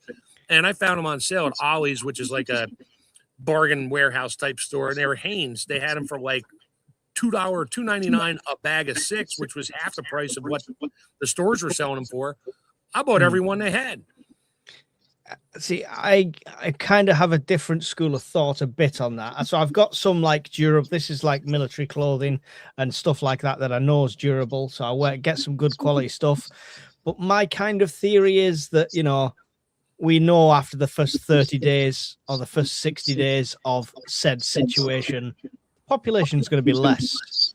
And I figure that Primark and the local clothing and the Gap store are going to be the last things looted. I think they're going to be going for the food and the money first, and TVs and things that they can't use. Clothing will be last on the list unless it's in Walmart, in which case they just take everything. Either that, or I'll just go through the neighbor's house. I'm sure somebody will be the same size shoes as me at some point. It feels like it's one of those things that won't run out as quick because there'll be less demand, I feel like. Yeah, less demand, and there'll be a lot laying around somewhere eventually. It's probably different for you because of your location and stuff, whereas I'm more urban. I'm going to have an abundance of scavenging places. Right. We shall say, for things like that. You know what I mean? Oh, you need to strategically transfer items to a different equipment to a different location, alternate location. Yeah, that's the one. SEAL. Yeah. But yeah, it's one thing. I mean, apart from room that it take up, obviously in a small place, I've just started to go down the route now of I used to get the cheap pair of jeans. I used to get the cheap boots, and I've just gone down it's a false economy, so just get something that will really last, good quality. But the boots I got, my company would get me a new pair of, he'd give me a voucher for a new pair of boots every year. Well, I take care of my boots, and they're good boots. They're Works boots or Red Wing or whatever. And I always bought the little rubber bumper snubbers for the noses. I know how to put them on without them falling off. And I went 3 years with the same pair of boots. They were fine. They were a little worn, but they were comfortable. They worked. They were still semi-waterproof the way they were to begin with. And every year I'd go get another pair. And they knew me at the Red Wing store. I'd walk in. He just looked at me like, another pair of boots? Like, yep. He just pulled up my history. He's like, your feet changed? I was like, dude, I'm 48 years old. No, my feet didn't change. And okay, he would just grab a box off the shelf and throw a pair of snubbers and an extra pair of laces in there for free. And I'd give him the voucher and go home and put them in the closet. And I will never have to buy boots probably ever because I work from home now. So I only wear them outside sometimes. And if I go to the cabin, you've got boots for life, basically. I do. I got a brand new pair sitting in my cabin. I got 3 pairs in the closet here. I got a pair that rides around in my truck with me for no particular reason. I just keep forgetting to grab it. And yeah, I'm good. And they're sized, they're 11.5, like extra wide. And so, yeah, a lot of people will be able to wear them if I need to trade a pair of boots for somebody for something. There's your barter item. Yeah. I'll gladly dig holes in your garden, but I don't have anything to put on my feet. What size you wear? 10.5. Great. Here's 2 pairs of socks and a pair of boots. Go dig. Yeah. Now you owe me. Wow, I'd love to get new boots every year. Yeah, if he knows what's in those boxes. Who, me? No, it was the comment. It was just on there about side hustle. Side hustle. Yeah. You'd have to open them first. Yeah, exactly. I like the idea of that though. You know, if you were an Amazon delivery driver, it all hit the fan. I'd just drive it home. It'd be like it'd be Christmas / Tom Hanks Castaway all at once. It's like, what have I got to help me survive? Mostly Castaway. What am I going to do with these freaking ice skates? Well, I'll hang on to them. Oh, look, I can split coconuts 6 months later. Hey, you put them on like boxing gloves, and like it was a Violent Night, where Santa Claus puts them on and taking out the bad guys. Nice. Yeah, he said, "Kill. Why not?" UPS does it now. Yeah. That's only for international mail. We've got one called Every over here, the worst delivery company ever. Like literally, just where's your package? It's in a secure location. I've thrown it over a fence that looked like it might be yours. Yeah, on the Chinese customs. Yeah, yeah, if they get through it. They'll be my backup shoes till the current pair go to crap. Still haven't figured out if I'm going to sell my canoe or not. I don't live near a body of water, nor do I travel near a big body of water where I'm going to go canoeing anymore. But climate change. That's what my wife keeps asking. She's like, why is that canoe still in the backyard? I'm like, well, number one, nothing's going to happen to it. It's fiberglass. So it's good. I just kind of keep it in the shade. And I still got the paddles, like brand new, and just life preservers and stuff. But they're in the basement. Yeah. She's like, well, what do we have it for? I was like, well, if we get a flood here, she's like, sweetie, we live on the side of a mountain. I'm like, I know. But if we do get a flood, big tell her, darling, comes in, yeah, we could get the hell out of here. Tell her, darling, it wasn't raining when Noah built the ark. That's right. Yep. Yeah,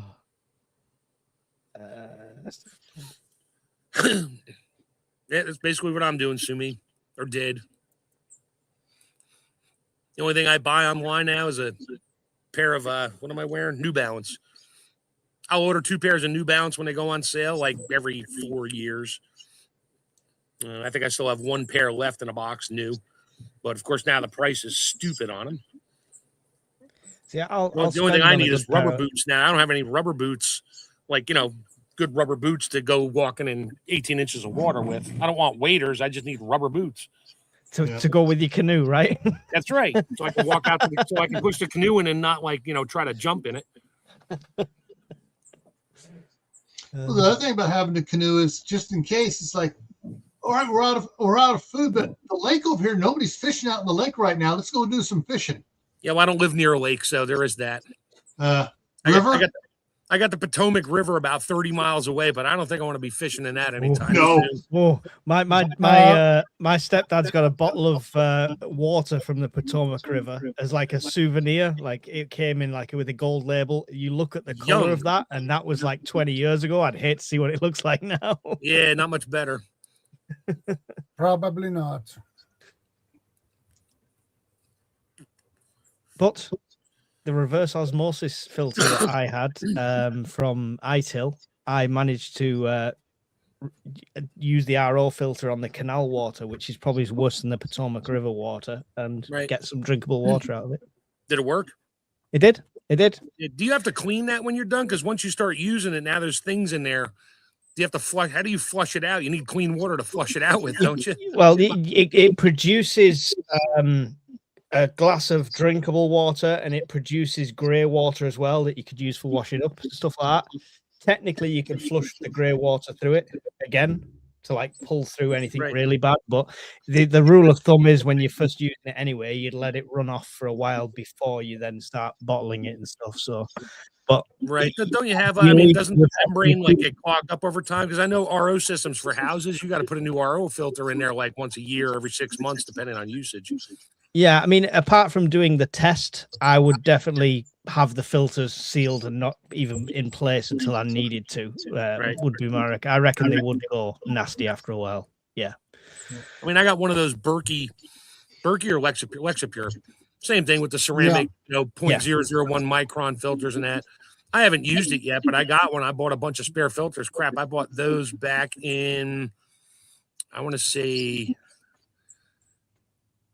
2010 or 11 because of 2012. Yeah. And I bought it and I also bought some of the cups where it'll do 300 gallons where you can fill it up. It's like a Life Straw type of thing, but they're a whole lot better than Life Straw with a few spare filters for those too. And I gave them to all my kids and their boyfriends or whatever at the time, husbands. And one of them used it. She's like, "This thing's great." I'm like, "What did you use it on?" She's like, "We went hiking." She's like, "We forgot to bring water, so we just stopped at the stream, filled it up, put it in there. It's great." I was like, "Yeah, I've got one of the Grail cups now. So when I was on the island camp, I tried that, and it was brilliant. I've got the Berkey Styles filter in the kitchen with the charcoal candles, so it's more for cleaning, like filtering normal tap water and stuff. Right. But if you could buy the candles for them, and then just use 2 buckets if anybody's thinking of doing it. You don't really need to spend a fortune on the chrome container and all of that. It's just a gimmick. You could buy 2 buckets, a tap, drill 2 holes, and put these candles in. The candles are the only thing you need. Candles? That's what they call them, the filters. Okay. I'm like, why would you put a candle? Okay. No, they call my water. They call the filters the ceramic filters, but they call them candles on the Berkey site sort of thing. But and those you can clean them because they will clog up on the outside, and you can clean it with like one of those green Scotch-Brite scrubby pads. Yeah. You just need some decent running water, any kind of water to scrub all the crud off of there when your flow starts to go down. You can do that so many times before it gets too thin. And now it doesn't really filter anything anymore. Then you get another filter out. But yeah, you can make the same thing. I know I looked at my Berkey or my Lexapure. I was like, really? It's just one can on top of another can with holes in it for the filters and plugs for where you don't put a filter. It'll handle up to 4 filters. I'm like, I'm only going to use one because, I only need one at a time. It just takes hours for it to filter out. Yeah. And but I could do that with a plastic food grade bucket. Just drill a hole in it and put the filter in there and put it into a stainless pot underneath, so you're not putting, filtering plastic and then putting it back in plastic again. And you can get 2 of the ceramic filters. There's only 2 in my actual system, so there's 2. You could use one; it would just be a slower filter, and you can get 2 of them on Amazon for like 23 quid. So you got to watch what Amazon sells you because they say Berkey fits this, but they're garbage. I watched a lot of stuff on those. And actually, Berkey got in trouble with the EPA because they claimed, which it was true, that their filters would filter out pesticides and bacteria, or not pesticides, it would filter out bacteria. And because of that, the FDA said that they are selling a pesticide or some kind of device that can be technically said it is something, I guess, a pesticide or whatever, to get rid of pathogens. And they had to fight them in court. They lost. So other companies do the same thing now. They just don't say that it filters out this. I said it might. So Berkey also got in trouble for making claims of going down to certain things that it didn't. They checked it. No, it doesn't do that. They were making false claims totally. So I've been using the Vivor ones. They claim 99% efficient filtration, chlorine, inorganic arsenic, organic arsenic, inorganic arsenic, again, for some reason, why they've said it twice, mercury, lead, sediment, rust is the only things they claim. So, right. Yeah. Berkey was banned in Iowa, California, and a couple other states. Well, that's because in California, everything causes cancer, but only in California. No, because for false advertising. Saying it could do stuff it couldn't. I mean, you've got that everywhere. The amount of people I know that are getting their life straws from places like Temu and stuff like that. Yeah. I cut one open. So I cut one open, like literally sliced it all open and broke it up in a video next to an actual life straw. And basically the fibers that catch all this crud, the density was a fraction of what it is in a real life straw. But people are going to put their life in the hands of a £5 Chinese life straw at some point. And well, there was one channel, Just in Time Prepping.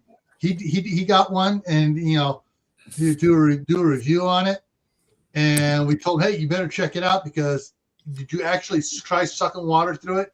He tried it, couldn't get nothing to go through it at all. Couldn't even suck air through it. It was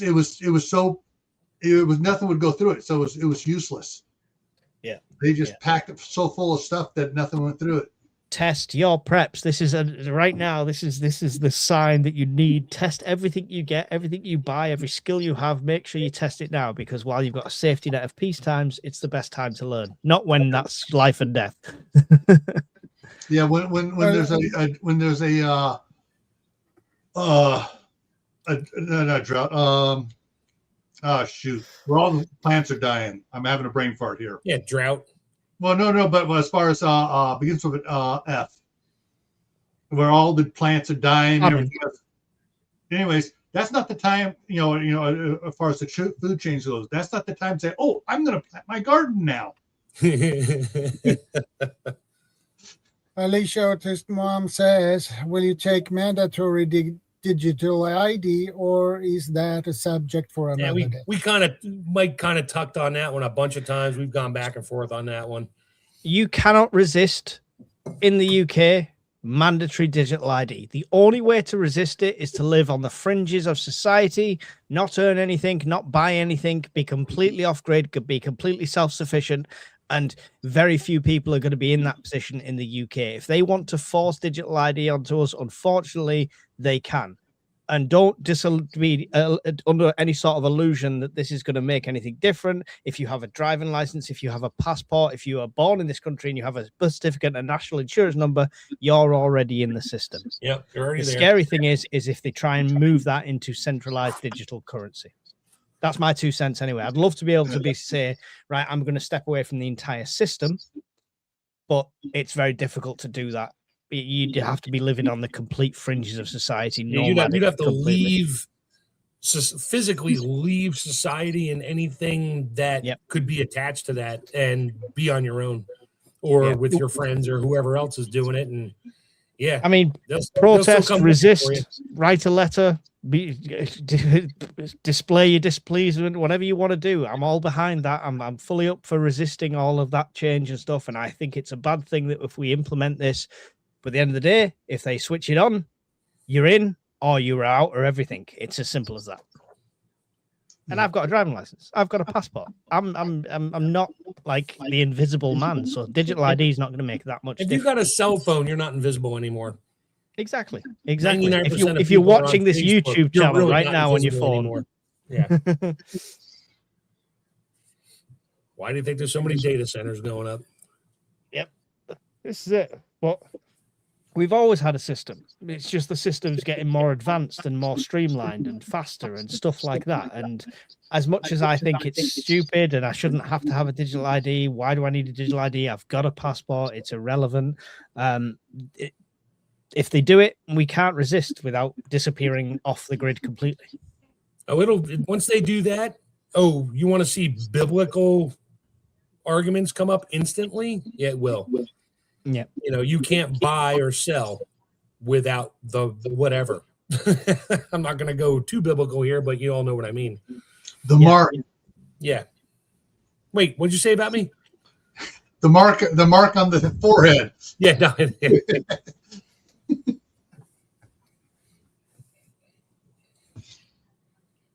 Yeah, there's a. So is it? Yeah. As far as like the ceramic filters and stuff off of Amazon, I bought one just as a test that came from China to compare for my Zen water filter, and I bought some from South Korea. The South Korea ones that I've locked onto are so much better than the original Zen, and the Chinese ones, yeah. What was the brand of the South Korea ones? The South Korean ones are great. That's what I use now all the time. They're silver lined. They do down to half a micron. You know, guaranteed down to half a micron. Testing guys, if that take it down to, it says it goes down to a quarter micron. Yeah. Just don't get the North Korean ones, guys. It'll just be an empty tube with a potato. I don't trust anything from China anymore. Yeah. The problem is with filters and stuff. Someone says, "Oh yeah, you put it in here and it'll filter so many gallons of water per hour." No, it's not filtering. It's just been bypassing it through. It takes time for it to go through a gravity feed filter, and if it's going through fast, it ain't filtering that stuff. Good point. But it's the most neglected prep as well. And we talk about the essentials you'll need even with a banking collapse. Water filtration is one of the things that people start buying tins upon tins upon tins, and they'll buy like 10 bottles of like 2-liter bottles of water and think, oh, that's water covered. No, it's not. Yeah, for 2 days. Yeah. I got 275 gallon IBC totes. I got like 6 of them full of water for me and my wife. Hey, Bob. Yeah, I got 8 15-gallon barrels of water down in the basement, but they've been down there for 12 years. Water doesn't go bad. I know that. But it's sitting on concrete. Flat. It's sitting on concrete also. Yeah, it goes flat. Ooh. So I know. Well, the 4 of them are on concrete. The rest are on top of the other ones. All right. But either way, at least I can flush the toilet and wash my dishes. Yeah. You know, basic sanitation and add a little bleach to it or something. Because I mean, I did that. I think I brought it up to 10 ppm on chlorine when I first put it in there because I had a test kit, and I just used a little bit. I figured out how much I needed, and I tested it. It was, as long as it was above 2 ppm of free chlorine, you're good. Yeah. That's like testing a swimming pool, and I did that. So they were fine, sanitized. It came out of my tap. Yeah. So, but I filtered it before it went in the tap. Ran it through a filter, filled the barrels up, but they've been down there for a decade more, and the barrels aren't going anywhere. They're in the dark under the stairs. But wife keeps asking, she's like, "What are you gonna do with the water?" I was like, "Sweetie, we can always flush the toilet and take a bath, or a shower, or whatever." I mean, you've always got the freeze dried stuff as well to fall back on. Yeah, well, you kind of need water to rehydrate your freeze dried stuff. So that's my only other minor issue there. Is that's why I got the filter. Yeah. The barrels on top, eat dinner. The barrels that are on top of the other barrels, those are good to go. The barrels on concrete will leach the chemicals out of the concrete through the plastic. People don't believe it, but they've been tested on it. It leaches certain chemicals through it and contaminates. But I painted the floor. I'm kidding. I did, but I know it doesn't matter. No, I probably wouldn't consume any of that water at this point. All right, the upper water. Yeah, you said that. Yeah. Okay. The only thing you need to do to that is aerate it, which means you pull it out, you pour it through pitcher to pitcher a couple times, and get the air back into it, and it'll taste great. You take it straight out. He's going to go, what does this taste so blah? Yeah, it's flat. All the air's out of it. Yeah. This is the problem I have. It's I think it's an under-prepped thing in the UK because we have space issues, like size-wise. Like if you look at the average property in the UK, square footage-wise, compared to the average one in the States, it's massively smaller. And I just haven't got room for mass storage of water. So that's why I've gone down having enough filters and knowing where enough water sources are as the kind of, and rainwater collection as well. So I still think I'm underprepared. I would love some big containers full of water ready, but I'd have to move some children out, And so, Alicia, the little crinkly bottles of water you get at Sam's Club, Costco, wherever, in the 16 ounce on up to the big ones and stuff. From day one, they are leaching chemicals into the water. The PFASs are leaching out of those bottles. They're not made for long-term storage. They're made for short-term storage. Yeah. And that's why some of them taste like, you go to gas stations around here in the summertime, they got cases of these things outside in front of the window in the full sun, and you buy one because they'll take those and put them in the fridge. And then you buy one and you drink it. It's like it tastes like plastic. Well, gee, I wonder why. Because all the sun, all the UV just leached even more crap into the water. And here we are drinking it. Yeah. You could run that through a Berkey filter, though, or whatever, and get that back out again. Yeah. The like Mark's barrels and my IBC totes are food grade. They're a totally different amount of thickness of plastic, so that they don't flex and you don't get all this pieces flaking off in the water and stuff. But when the water comes out of my bottles, I got some big old filters it runs through to remove all that stuff from. Yeah, I wouldn't say my barrels are food grade. My 15-gallon barrels, I didn't care about drinking it. My 15-gallon barrels held, wait for it, bleach. So they were sanitized when I got them. I just had to rinse them out, make sure they didn't, and I didn't care if they still smelled like a little bit of bleach, but they didn't. And I just filled them up with water. And that was just more for toilet flushing and bathing and that. I was never really planning on drinking it, but yeah, they were bleach barrels from commercial laundries. Yeah. Wishful bumblebee, boiling water will do nothing to remove the chemicals and the plastic particulates from the water. You would have to run it through a multi-stage filter to get out the chemicals and get out the chunks of plastic out of the water. Now, what about those 5-gallon? What about the 5-gallon carboys you buy at at Sam's, whatever, to put in your water chiller? You flip it upside, the old water cooler bottles, not the glass ones, but the plastic. They used to be glass, and then went to plastic. Yeah, but those are better than most, because they're more rigid, but some of them I've been seeing are getting softer, and you may go dunk. Oh yeah, yep, breaking microplastics off the whole time. Yeah.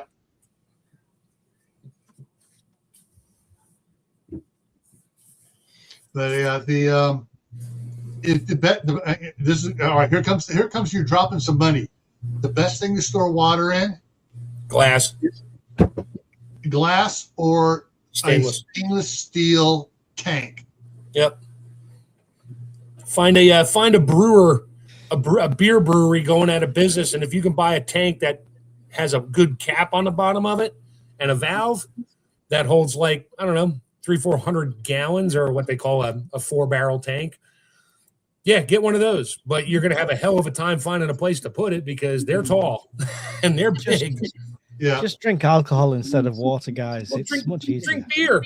I mean, it's just a breakfast food, right? It's just water, hops, and barley. I mean, it's all grains and stuff.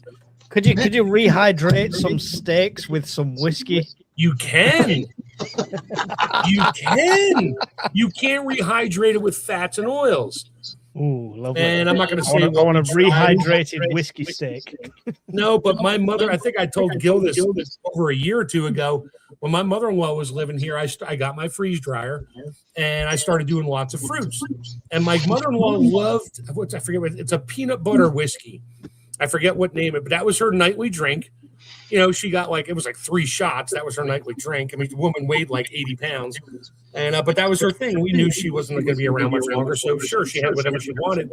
Well, I brought up some freeze-dried apples and peaches and I stuck one in her drink. Of course, she gets mad at me first. And I had never done it before. And I grabbed her a fork. I said, give it a minute. It rehydrated, absorbed all the peanut butter whiskey. She took one bite. She never drank her whiskey out of that after that. She ate her whiskey every night. She's like, Mark, I need more peaches. Mark, I need more apples. I would just load her glass up with freeze-dried apples and pour wicker on top of it, and she'd sit there with a fork for an hour and just eat it. And I tried it. I was like, holy crap, this is really good. Part of your 5 a day, right? Fruit and veg keeps you alive longer. That's it. Yeah, and I don't know about rehydrating my broccoli. I mean, I guess you could rehydrate broccoli and Jack Daniels. That would be an interesting flavor. But then think of it this way: you're instead of taking that shot and you're drinking it quick, you're taking like an hour to go through that alcohol, so your body's burning it off. And you're eating food with it, so you're making sure your stomach is full, so you're not drunk really quick. Yeah, there you go. And you get some. Who knew that Jack Daniels could have protein in it? This is a bodybuilding regime I could get behind. There's Mike with a Mylar bag that says "Made in USA" at Mark's house, and he's pouring a bottle of whiskey into it. And everybody's like, "What are you eating?" It's like, dude, you've got to try this chili.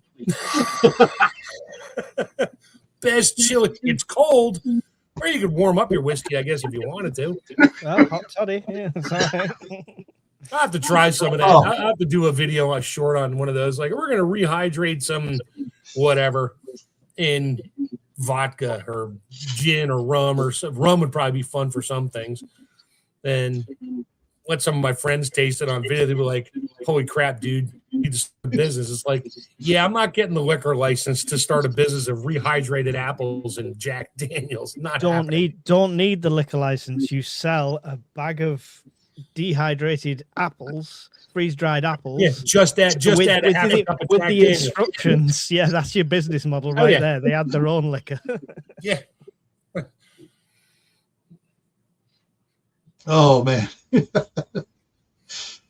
Oh, I could just see it. All the homeless bums in San Francisco, freeze-dried bags. I need some alcohol to reach. She says I need that alcohol to my food. I need whiskey for my apples.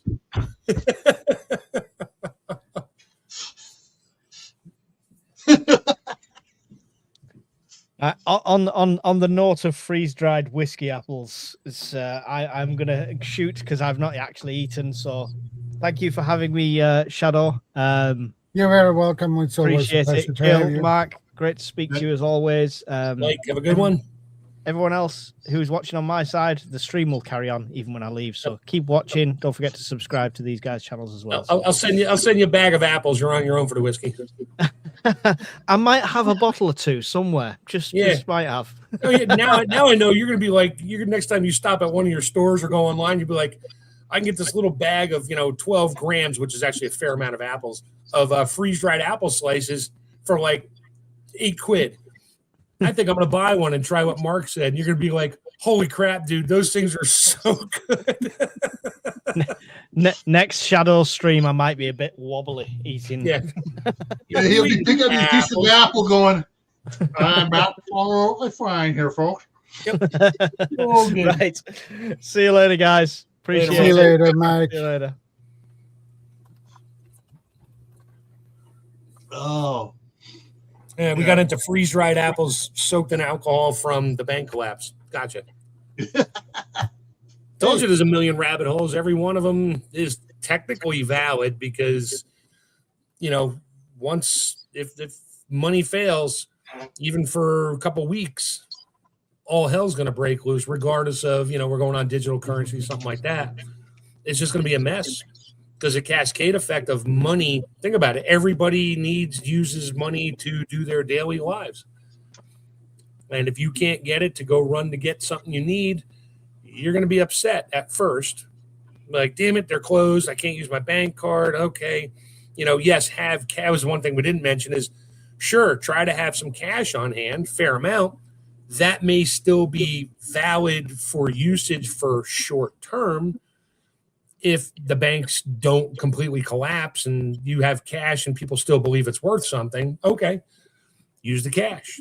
But once it all breaks, if it breaks loose where your cash is worthless, nobody's going to want it because they can't do anything. I can take it for you. Like I can sell you a bag of apples for $10, but I can't run down to the farmer's market and buy a bushel of apples for $5 because you don't want my cash. I have a feeling though that even though the banks collapse and everything, people want to have some sort of structure for bartering with, something to weigh things against. And I have a feeling that paper money may be worthless, but they'll be using it as a symbol for trading with, because they know that they can come back next week and trade for more, barter or buy something from someone else. And so I have a feeling that it'll probably still be good for a while, but after a while, people that are taking the cash to give you a bag of apples, they're going to realize that nobody else wants the cash. So they don't want it anymore because it's of no value to them. They cannot resupply themselves. If they're the cash that you gave me, if I can't run and get more apples to freeze dry them, I don't want your money anymore because it's worthless to me. Yeah. I think coinage will last a lot longer in value than paper. Yeah, probably. And I have a feeling someone will always, be thinking, all right, I will take care because I got an idea how that I'm going to use this, and there'll be people that are going to stock up on all the worthless paper money in case the system kicks back in again. Yeah, but if it kicks back in, the value of that paper money probably won't be there. Oh, either that or they'll have so much of it, they'll be doing pretty good. But I have a feeling it may become, quote, worthless, but people they'll need an anchor, and that'll be an anchor for trading stuff. It'd be a short-term anchor, I think. I would give it a few years before until something else comes along, until people are say, okay, we're going to go strictly coinage only. So then price gouging sets in. Oh, you want that bag of apples? $9,000. Here's the thing: Gil didn't go work for that $9,000. The two stores down the road that got looted, he got into the safe, and now he's just got piles of cash. No. The Federal Reserve down the road. Yeah, they dumped it all in the dumpster.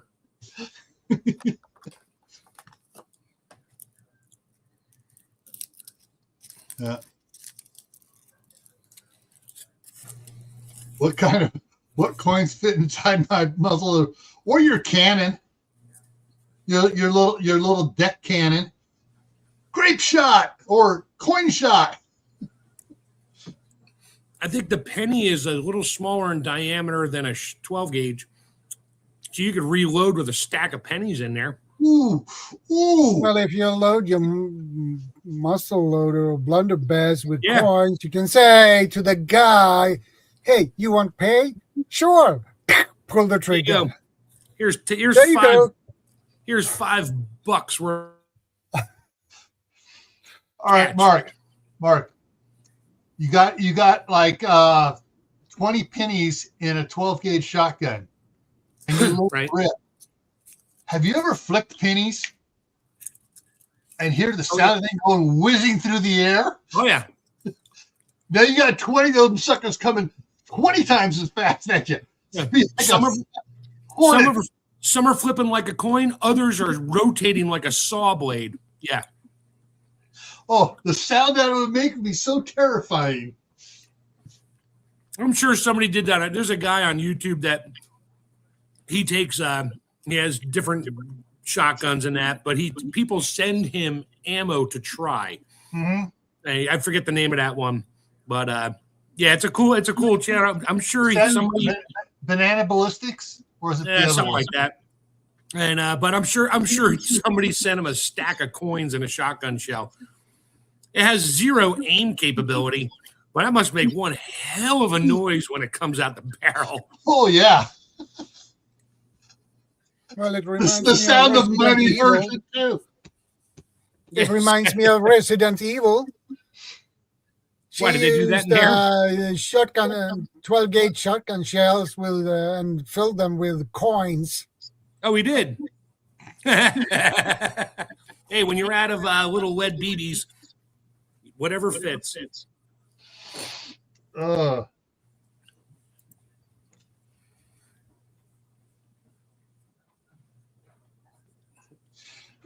Oh, speaking of coinage and silver, here in the U.S., any coins other than pennies made before 1965, I'm not sure if in 1965 still has it or not, but at least 64 and earlier, but possibly 65 and earlier, are silver. Yeah, if you can find them. Doing the sandwiching crap and everything else. Oh, yeah. Back about 8 years ago, once you see it on YouTube, it's too late. People were going to banks and say, hey, I need $1,000 worth of dimes in rolls. And they would take the dimes home, open every one up, go through every one of them, take out the silver ones, re-roll it, take it back to the bank, and get the silver ones out of it because they were worth more than 10 cents or a quarter, whatever they were finding. Yeah. And but that ended real quick because now when the banks get coins in or they get Brinks, stores deposit all their stuff. Brinks takes it down to the Brinks place. They run it through a machine. Their machine filters out the silver, the older coins. They keep those separate. All right. Here's the interesting. Coinstar machines will do that. I was at Albertsons up the street from the house in California, and a couple came in that ran one of the laundromats. Came in and they're going through it, and everything hit the bottom tray. They pulled it out and put it in a coffee can.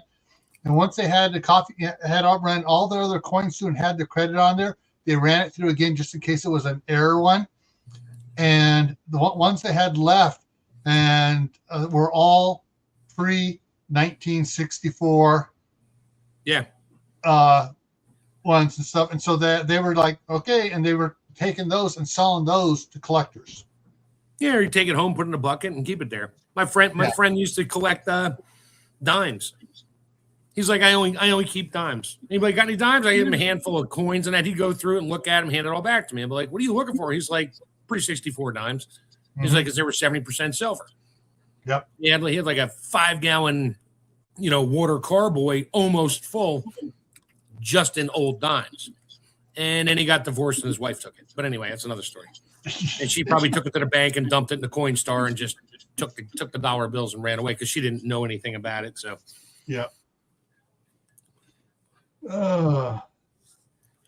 Yeah, wee pennies are definitely all copper. Yep. You can hear the difference too. You drop a wee penny on a granite countertop and you drop a new penny on it, you can hear the difference. Copper has a more distinct ring to it than the zinc does, and the garbage that's in the newer penny or whatever it was new pennies, they don't make them anymore. And they just sound total, but they weigh the same. That was the trick. They had to weigh the same and be the same size, which is why they could get away with zinc and copper have a really close atomic weight. So they could get away with that with, vending machines and quarters and stuff like that. All right. All right, let's see here. All right. The U.S. lead pennies are actually zinc-coated steel pennies made in 1943 during World War II. So for the 1 year, they made lead pennies, which were actually steel coated with zinc. That's because of the war effort, and they needed the copper, and they did it for 2 years, made it out of steel, and people used it anyway because it was just a penny, even though it was technically worth less than a penny when they made it. Copper was worth still less than a penny at the time. for its weight. Now it's too much. Now, if you had a, there were stories of guys that had pennies from grandma's house, like buckets and buckets and buckets. They'd been saving them forever. And they took it down, it had $1,000 worth of pennies. It was worth $2,800 on the scrap market. And you can scrap it. You can take pennies to the scrapyard. They'll take them. They may not scrap them. They may keep them, but you can get paid scrap weight for copper pennies if you really want to. So, yeah, that's the thing I can see certain areas doing. Areas that, like a county or a city or whatever, if the banks all fail and things start really falling apart. God, I had to reread Caitlin's thing. I have some of those steel penis. Okay, anyway. Yeah.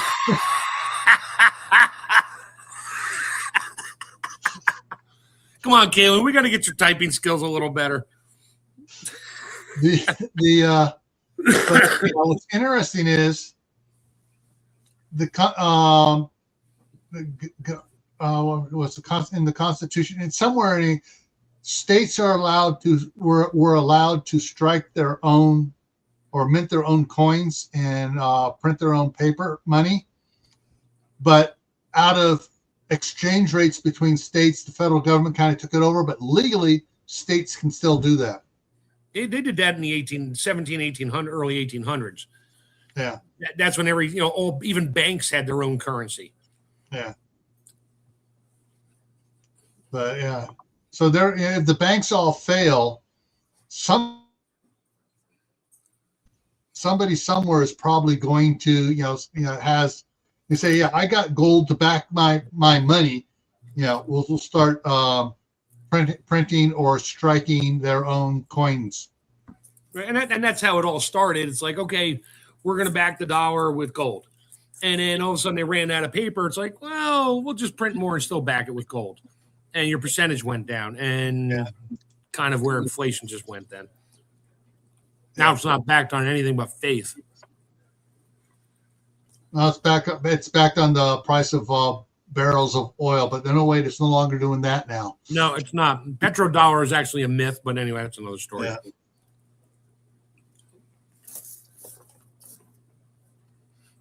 But yeah, banks fail. There's a million plus things that can cascade after that, depending on how fast they come back, or if they don't come back, or whatever.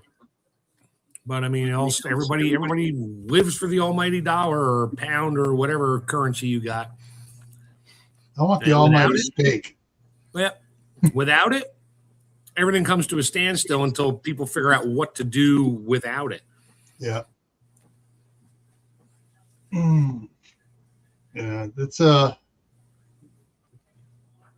most people don't realize how fast it can go south after a period of time. It's not going to drop if banks. This bank failed, that bank. People aren't going to start rioting immediately because they believe the government's going to step in and fix things. Right. And they'll still keep working for weeks, months or so till finally things get so bad that Yeah. But yeah, they're getting paid, but it's not going anywhere, and they have no access to it, and they can't afford to buy food. And it's like, why am I working for free if I'm not getting anything? I can't buy anything. I can't do anything. I'm just wasting my time going here to do this job, and I got nothing to show for it now. Yeah. That's one of the things I've talked about several times is having a side hustle where you can, do separate things, like, do a side job or something besides your main one, where you can either take cash or you can do things in trade, farmers market, raising food to sell at the farmers market, where it can easily turn into food to barter for other foods you don't have. Having options is important. Now, unfortunately, for Mike and the others in the UK, they're limited on land, unless they're a baron or an earl and they got all this acreage they can turn into a garden. But it's, you need to figure out ways where you can raise animals to eat, whether it's Rabbits, quail chickens, or chickens or rabbits or whatever, and raise food for them and for you. You also have to know what to do with it. You can't just start a rabbit farm if you've never dispatched a rabbit and cleaned it to eat it. It's like, hey, I got rabbits for food. How do I make it food? Yeah, that's a problem. You need to know like somebody who was a chef and knows how to butcher things to get the meat out of it. Oh, look at that! There's fur. I can make gloves. Yeah. Oh yeah. So yeah, and that is a different problem. My son-in-law got the neighbor to show him how to butcher the turkeys and how to butcher the rabbit and stuff, and he's done a couple on his own. That he was going to try to tan the hide. He didn't do his research on it for the rabbit hide. Man, it stunk over there for a while till my daughter finally grabbed that stuff and threw it out because it was so bad, stinking, and flies were everywhere. Yeah. What did you do? Just stretch it out and let nature take its course? I'm not sure what he was doing. Yeah, well. Oh, so Mr. T and Dr. P, I think Guardian Prepper has a bug out boat. Howie has a small one to bug out to his island. He has a bug out island. Yeah. Yeah. But he has a boat to get to the island. With a cave. No, I know Guardian GP was talking about. He has a boat. He put a stove. I think that was him. It was one of them. One of the guys that comes on here sometimes. This is strictly rumors. I haven't been able to verify it. But supposedly some rich celebrities and stuff have gone together and bought an old Liberty ship before they were all got scrapped. And somewhere that was around is a Liberty ship that's being outfitted. Man, probably. Heck, there's probably an old Russian diesel submarine that was bought on the market that's been refurbished. Now Maduro was using that to run drugs, but we found it. Blew it up. Speaking of which, apparently he just landed in New York and is being walked in. They're probably going to keep him in the same prison in Brooklyn that Epstein was in. So he didn't hang himself. Just getting ahead of it.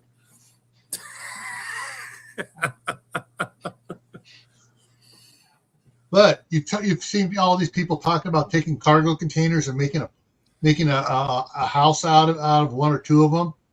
Yep. Yeah. A cargo ship full of empty containers has just become like a cruise ship that is incognito. Sure. You just need the fuel to get you somewhere, unless you're just going to anchor it.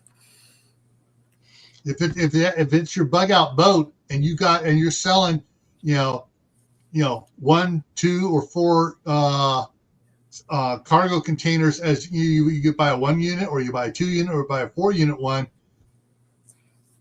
Yeah. Everybody wants the penthouse suite. Nobody wants the basement. Yeah. And Kaylin says there are missile silos that have been converted into bunker condos. I have seen those. Oh yeah. Yep. Those are a thing here in the States. If you can find, I mean, you're talking millions of dollars to buy it, but they're all filled in and you got a lot of work to do. Oh yeah. A lot. And every time Kaylin types now, I'm looking at words going, man, I can misconstrue that word real quick with the other one. Yeah, I almost read that wrong. Yes, we all read that wrong. Sorry, I'm ignoring it. The thing with the missile silos, and a lot of people that were buying them are finding out, oh crap, every one of them has sump pumps to get the groundwater out. Well, yeah. They have some like swimming pools where it fills up and they pump it out from there. Yeah. Because there's a lot of water. There was one on YouTube not too long. It was like an hour long. The guy showed everything and it was pretty cool. But it's not like, oh, I'm going to buy it and just slap up some sheetrock and drywall and move in. No. It's money and work. A lot of money and a lot of labor. And you're out in the middle of nowhere usually, so it's not like the local contractors are nearby to help you out. Yeah. You probably need to reinforce those too. No, No. no. Not when they're like 6 feet of Okay. concrete. Yeah. Yeah, you got massive walls of concrete surrounding it. What they do is once they get it, they pump it dry. They install on the bottom floor other pumps and stuff like that, and above that they start putting in infrastructure like Raised floors. Yeah. septic treatment plant things and stuff to take all the biological waste, process it, treat it, whatever, and to separate the water from the liquid from it and everything else. Anyways, but you get up to about the 4th or 5th floor up is when they start building it, and all they need to do is they just they put a center structure up the very middle of it, like a 24 or 36 inch steel pipe, and that's half-inch thick pipe all the way up, and then they start running I-beams out and mounting it and anchoring it to the wall. They're drilling holes, putting anchors in there like spokes of a wheel, and then they go to the next one and the next one and the next one, and that's where the money comes in. That's where the money really builds up, is trying to build the levels in it. Yeah, a lot of the actual silos themselves, like the whole complex is still there, but where the missile was, if it was a stand-up missile that was there standing up all the time, they fill those in with concrete and dirt and rubble. The dirt and rubble, a lot if they were covered by the SALT II treaty. Yeah. If they were decommissioned before that, those just got sold off cheap. Yeah. And some people started buying them, and then all of a sudden the price quadrupled overnight. Yeah, I always wanted a silo. I always told my wife, we win the lottery, we'll build a house on top of a missile silo base. We can live in the house up top, but I got we got our bunker underneath. Well, that's a good idea if you have the money. Yep. Only if I had that kind of money to burn. At least it's invested in something. Yeah. Yeah, it would have been great. It would have been great to hit that Powerball for $1.5 billion. Yeah, that would have been. I thought about it after I bought my 4 tickets and realized that lotteries are made for people who are really bad at math. Yeah, probably.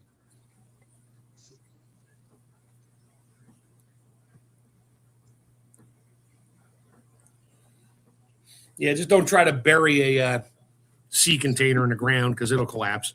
Yeah. They don't work. They're not designed for that. They're designed for linear weight directly on top, not side load. They'll just crush in.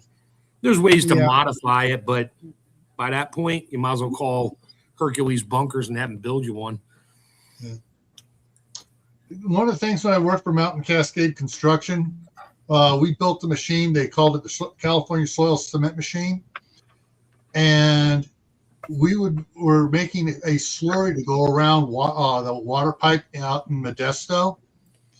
And we're talking, this pipe was like 5 foot diameter, and it was sand. So we took the sand out, dug it up, piled it, ran the machine along behind where they're laying the pipe, mixed that sand into the mixer, added 3-sack mix of concrete, or just a Portland cement, mixed it up, and so it was like a mortar slurry coming out. And when sometimes the machine would have to adjust it, but one time it was up to 5-sack mix. Oh, that stuff came out, and I wasn't the one that made the tweak. It was the owner of the company making the tweak, and he got it at the 5-sack by mistake. That stuff stacked up, and in an hour was harder than a horse heart. And then it plopped on there like dog poop. Bloop, bloop, you just piled up. That would work great for doing around a cargo container, because you just go up 18 inches at a time. You move around it. By the time you get back to the beginning, you can stack on top of it. Yeah, well, you'd still have to worry about the pressure on the top pushing in, but support the inside. If you support the walls on the inside temporarily, put truss bars across to keep it from collapsing in. Yeah, I thought about that. You can do a little bit at a time. You can fill it up with a lot of rocks and stuff first. Yeah, which doesn't have a lot of side load pressure on it, mostly down load, and then soil the top, whatever. Yeah. Bet you that guy in Arkansas thinks he. Yeah, the guy that won. The one that the guy that won it. Yeah, it was a good $1 investment or $2 investment. Yeah. The question is, how many tickets did he buy on that? You know what? Yeah, that's a good question. I don't think he bought 1.5 billion tickets. Anything below that, he was ahead of the game. No, it's $2 a ticket. Okay, 750 million tickets. I don't think he bought 750 million tickets. That's a lot of tickets. Yeah. Yeah.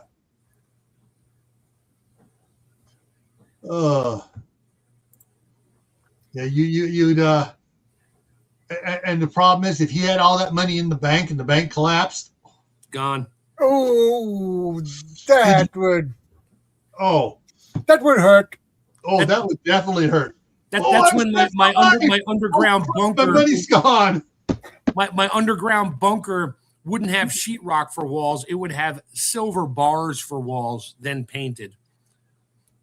Yeah. Painted red so it looked like bricks. That's right. Just like one of the old Mission Impossible movies. I know you remember. You don't remember Mission Impossible? I know. Hogan's Heroes, where they took the Nazi bricks, painted them red, and made the steps in front of Klink's office. Yep, same thing. The one Mission Impossible where they went up through the floor of this vault and melted the gold. It came down inside, and they got it down through a tube. I remember that one. And then they reformed it into bricks-looking things, and then they put it in the office next door and painted them red so it looked like bricks. And they came looking for the gold, but there's a wall of bricks. That was a long time ago. I have to find that one.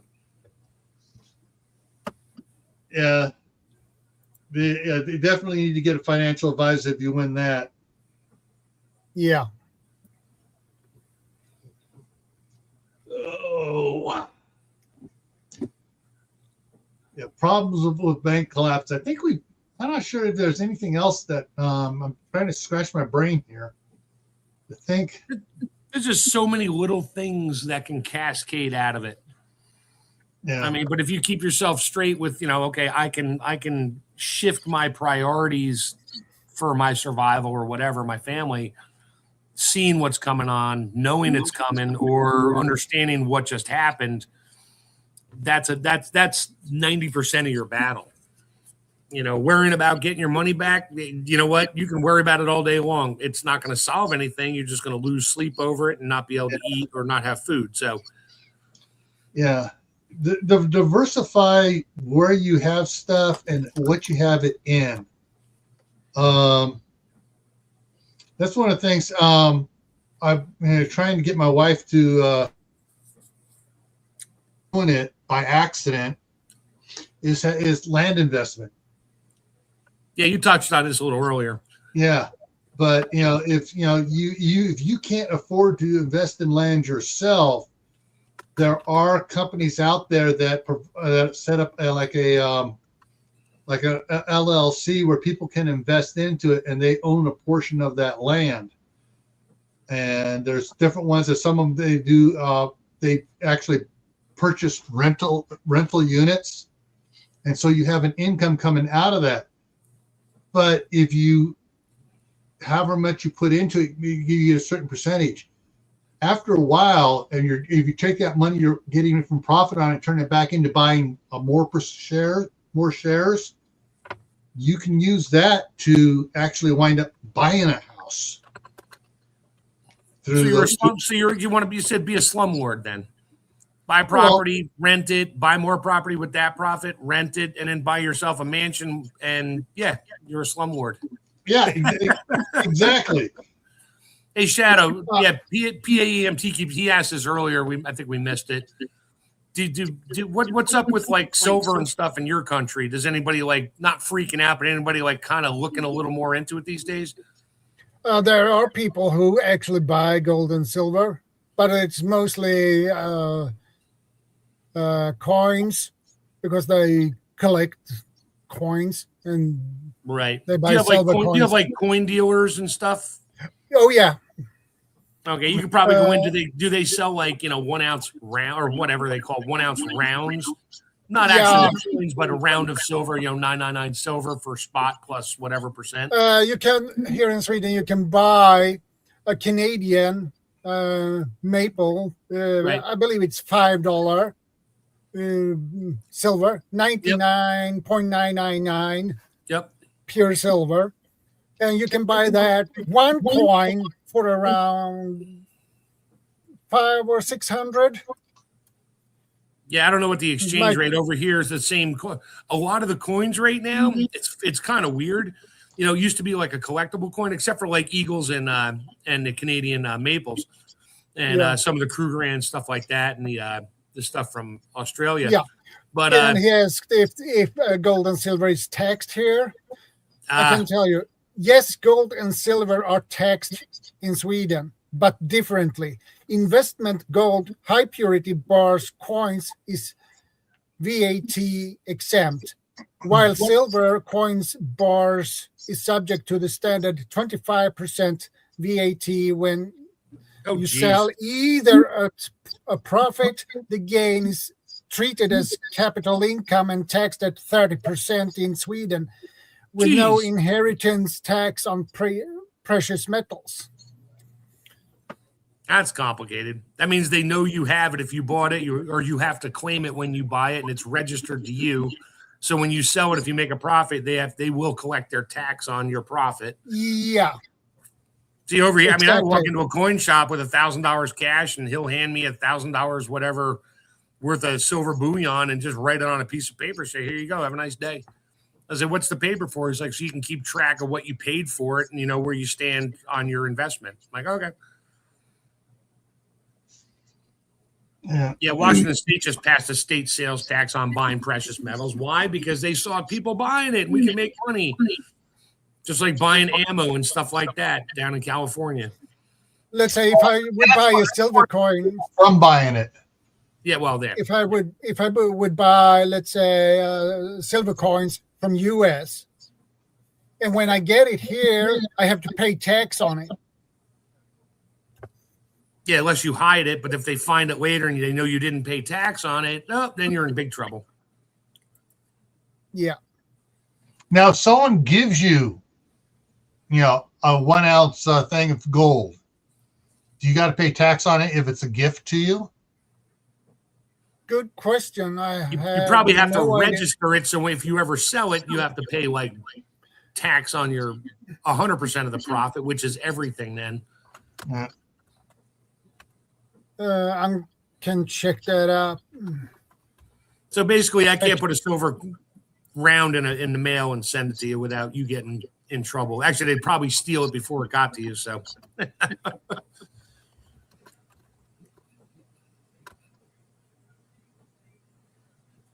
Okay. It says, yes, gifted gold coins are generally not taxed at the time of gifting, but the recipient will likely owe capital gains tax on any profit when they eventually sell them, as the IRS classifies them as collectibles, taxed up to 28% or ordinary income rates if held less than a year. The giver might face gift tax for large gifts,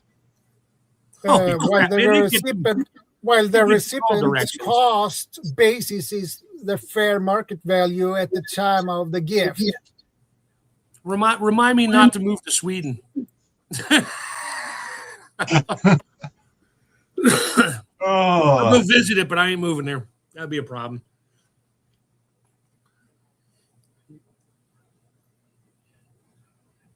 So that's why it's better to buy the silver coins that are already here in Sweden. That's a from a legit store that you should not buy from any store that sells silver coins, because that can be fake or something. You should buy from legit legit dealers stores, that gold and silver dealers. Yep. Yeah. PAMT just brought up a point. Yeah, when I was buying my silver and stuff, I drive up to Pennsylvania because there's no sales tax. Maryland, sales tax. So I was buying it online for a while. Sales tax, because I live in a state that's taxable. For a while, they didn't do it. And then all of a sudden they're taxing me. I'm like, why are you taxing me? They're like, because they just passed the law. It's if anything's shipped to a state that for tax that gets taxed, we have to charge you the tax and send the state their sales tax. I was like, that's crap. So I just started driving up to PA, which I don't know, kind of worked there. So it doesn't matter. Yeah. You are most welcome. Yeah, I know it's crazy when it comes to taxation. Oh.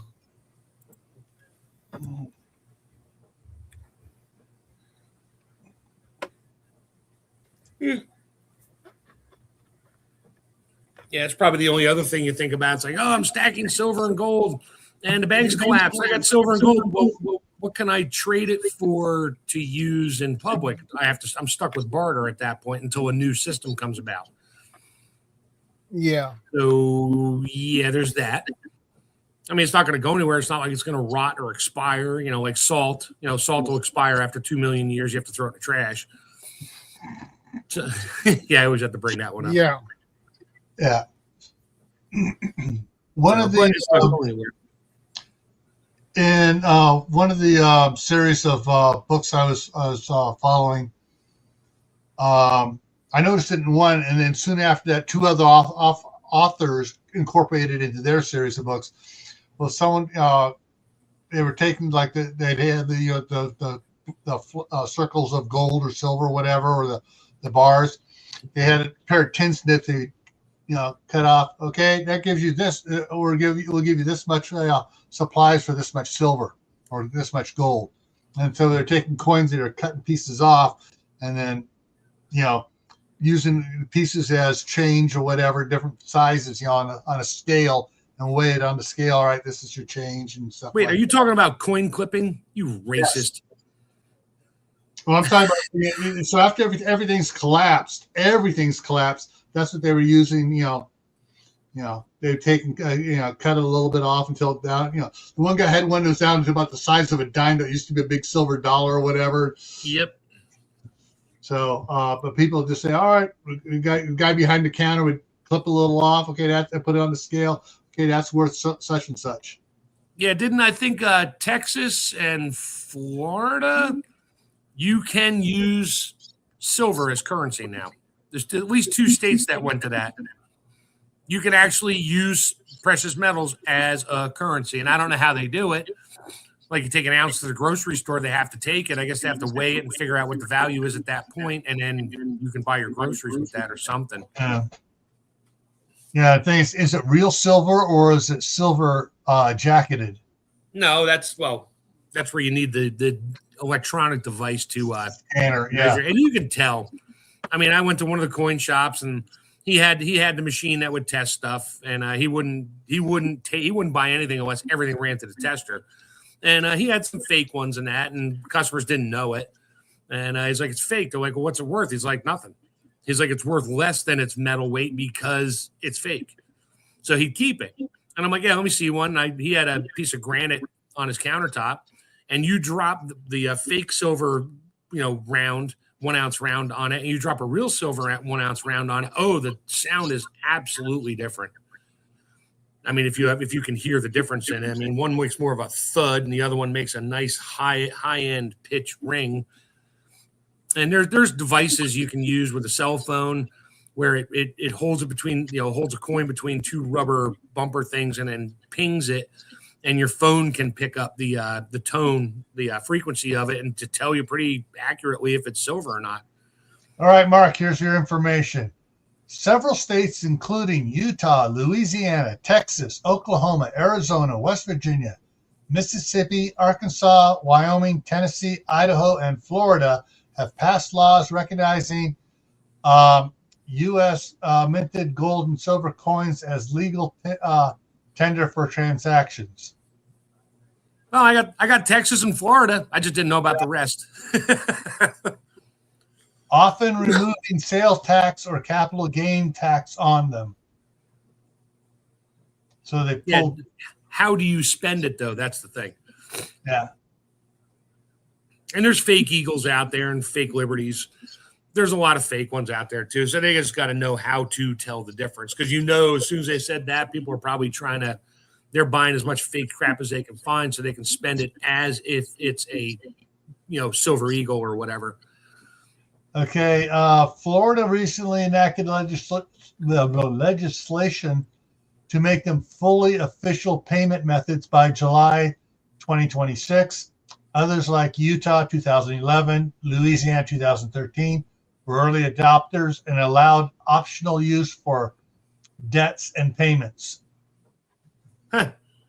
I guess they went by whatever the value, the going rate was on the coin, not just face value $5. That's kind of ridiculous. Yeah.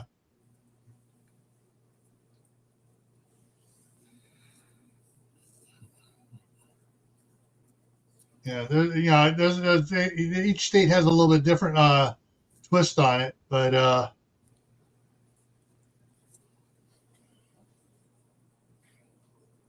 yeah, I'm just looking at the. I did a Google search and looking at the AI here on it. Oh, Texas established them as legal tender, adding safeguards against seizure.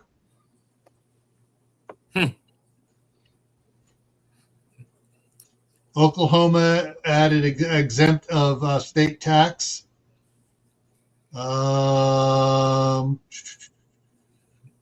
Kansas passed the bill declaring them exempt from state tax.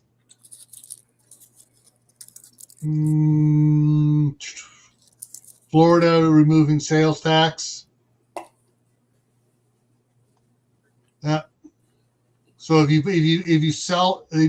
buy with somebody, you're not going to get charged state tax because it's legal tender. It's like going to the bank and asking for a roll of quarters.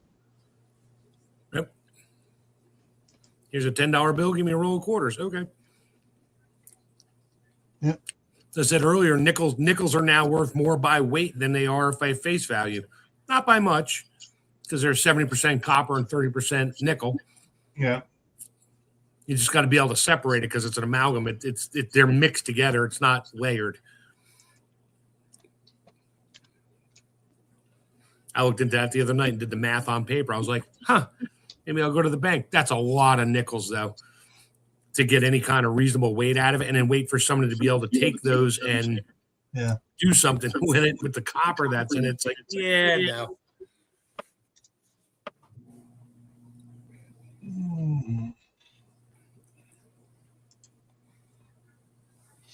Yeah,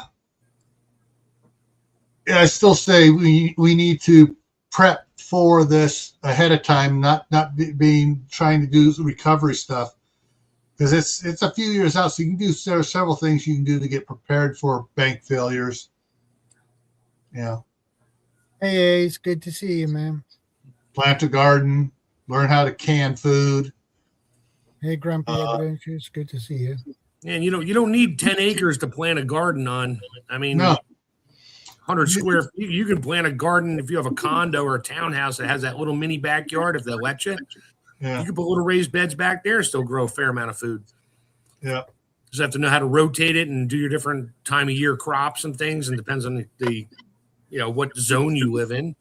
Yeah, and whether or not the someone else in the condo steals it. Well, if you have some condos, you have your own little fenced-in backyard. Okay, all right. So some don't. Some have a common area. Yeah, you're not going to do it in the common area. Somebody's going to take your food. You might if you get everybody on board. Yeah, everybody gets on board. Everybody gets a thing blocked out. Teach them all how to do the square foot gardening. Yep.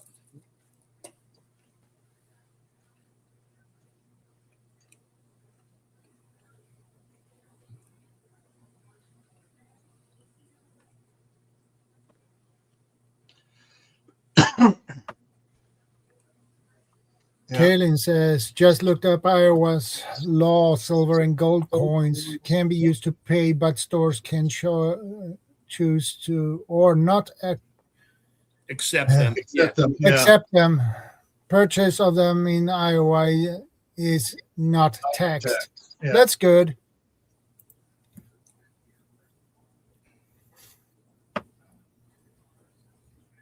Oh, if they revalue it, that's going to be interesting. I talked about that earlier. Yeah, if they revalue what's sitting in Fort Knox from its current state, I think it's like in the $30 or $40 an ounce of gold. If they revalue at the current values, yeah, they can literally base the U.S. currency 30% of it on gold, and we'd be almost back to normal. We just need to get rid of the Federal Reserve, which hopefully that's a goal. Yeah. Let's see what else. Other mediation you can do beforehand. Learn more skills. Learn skills that you can barter with. Welcome back, Bob. Yep. It is Bob. I didn't see him here earlier. Hey, Bob. Oh, let's see. Plumbing, carpentry work, Welding work, being a tailor or a seamstress, mechanic. learning how to weave clothing, spin yarn. Yeah, I'll be back in a second. I got to run downstairs and get some dog food.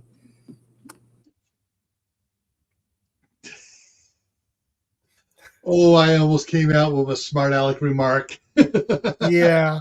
Quit stealing the dog's food. Yeah, I would be surprised if Mark eat the dog food instead of give it to his dog. Oh, I see what Ferocious. I was saying there. If they took the market value and dropped it down to the international value, I guess value they do. Hey, Bob. Hey, Bob. Hello, guys. What's up? Oh, we're trying to figure out of other ways to mitigate our situations if all the banks collapse. Oh, my parents lived through that in the 1920s. Yeah. So did my mom. And you also got to be willing to move.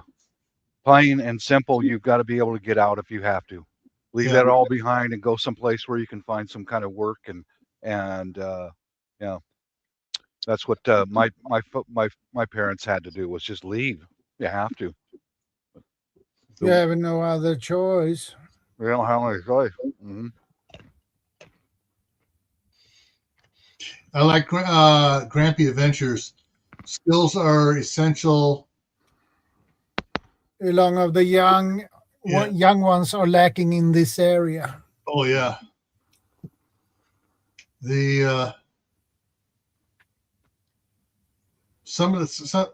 Probably a skill that would become essential is small engine repair.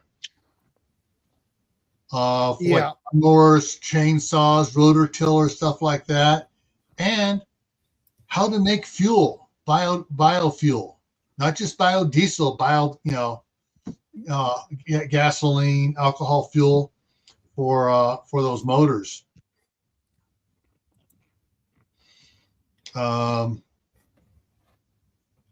Because in the land of no gasoline, the man that can make fuel and run his rotor tiller to turn his garden over is going to be king of food.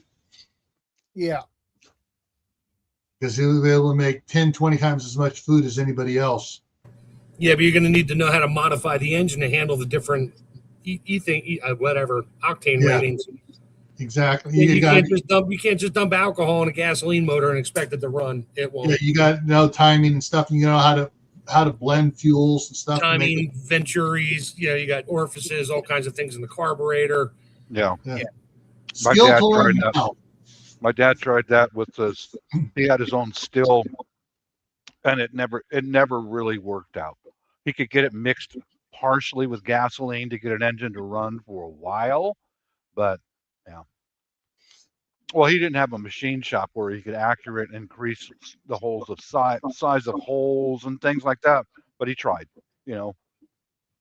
My cousin took his '63 Nova and turned it into an alcohol burner, but had shops do it. The guys do the engine, blueprint it, do all the tweaking they had to do to the engine. Then you had guys do the carburetor work, either do something to it, whatever. But yeah, that thing was a scream. That thing was a screamer till he pushed it one time and twisted the frame on the car. Short-term screamers. So alcohol engines, if you look into it, the drag cars that run on nothing but alcohol, all the cooling jackets are filled with concrete, because when alcohol burns and it exhausts, it gets exceptionally cold. Yeah. And you freeze the engine. They actually have to idle the engine for a short time to get it really hot. So by the time they get to the end of the quarter mile, the engine doesn't literally freeze solid. Yeah. Yeah, it'll seize up because of cold, not heat. Which is it just makes you think like, what? It's burning. It should be hot. No, not really. Physics are messed up on that one. Yeah, alcohol burns weird, anyways. Yeah, but yeah. So different ways of doing things. You got different skills you can learn to make yourself valuable after the banks all fail. I don't think I'm going to be spending a lot of time trying to make somebody's car run or an engine run it off the get-go. Maybe 5-8 years down the road, if it's still a viable thing that, okay, we have lots of equipment, I could do more things if I could make an engine run. But by then, you'll probably figured out that I got a horse and some leather straps and ropes. There you go. Yeah, there it is. I'm not going to waste my time and finding a machine shop to power that up, to drill out a carburetor Venturi jet, to make it run, to make gas. No, not going to waste my time. Well, you should have been here last night, Mark. Horses, yay or nay, and that's covered. I was talking to my buddy. I saw it pop up. I'm like, yeah, nay. But yeah, if the banks totally fail and stuff, and like you were saying, Mark, also it's just going to domino through the system, where people are going to be walking off their jobs because they need to make food some way. They need to make some money other than get barter, whatever. They're not going to be working there, not getting paid. They're going to need to do something. The collapse coming. The guy with horses and stuff. It's going to be the one that has a chance to become the billionaire later on. Well, at least survive better than everybody else, not necessarily a billionaire. Yeah. Well, the one that has the horses and can grow food. Oh yeah. Suddenly, is the one that's going to be making money where no one else is. Whether it's by bartering stuff. Fine, you go find me some solar panels, and I'll give you so much food. You go find me this, I'll give you so much food. You go find me that, I'll give you so much food. The way my parents and grandparents had to live after the collapse was you're going to have to work for your food, period. And it's not going to be any machinist or welding or anything like that. We know what they did was they had to split firewood, dig ditches, grunt work that the farmers or the landowner didn't want to do, period. And you take that or you go hungry. Yeah. That's the way it is. And it'll be back the same way if our banks close. But it was not nice times. Yeah. I wouldn't want to go through that. Yeah. My grandfather, my dad's dad, inherited the farm down there in Riverside County, and they had a 80 mule team combine of about 40 people on top. I got photos of it, that black and white photos they took out there, and that's how they worked the farm out there. The mules were pulling it. They would do the do the bottom plows, and they disc it, and then they seed it, and they come through with this monstrosity and just harvest all this wheat. And it was just like, wow, horsepower. Yeah, that's what my grandfather. Mule power. That's what my grandfather had to do for. Well, basically, what happened with my dad's family, they were living on his okay. My grandmother had a homestead in Montana, and they had to move in with her parents. And my grandpa had 3 sons, and then it was time to go. It's time to go. We need our own place. We're leaving, and they had a single horse-drawn wagon, one single horse, and another family went with them in 1920. That was before the collapse. Okay, they made their way from Montana out here to Washington State, and they had to work their way all the way across.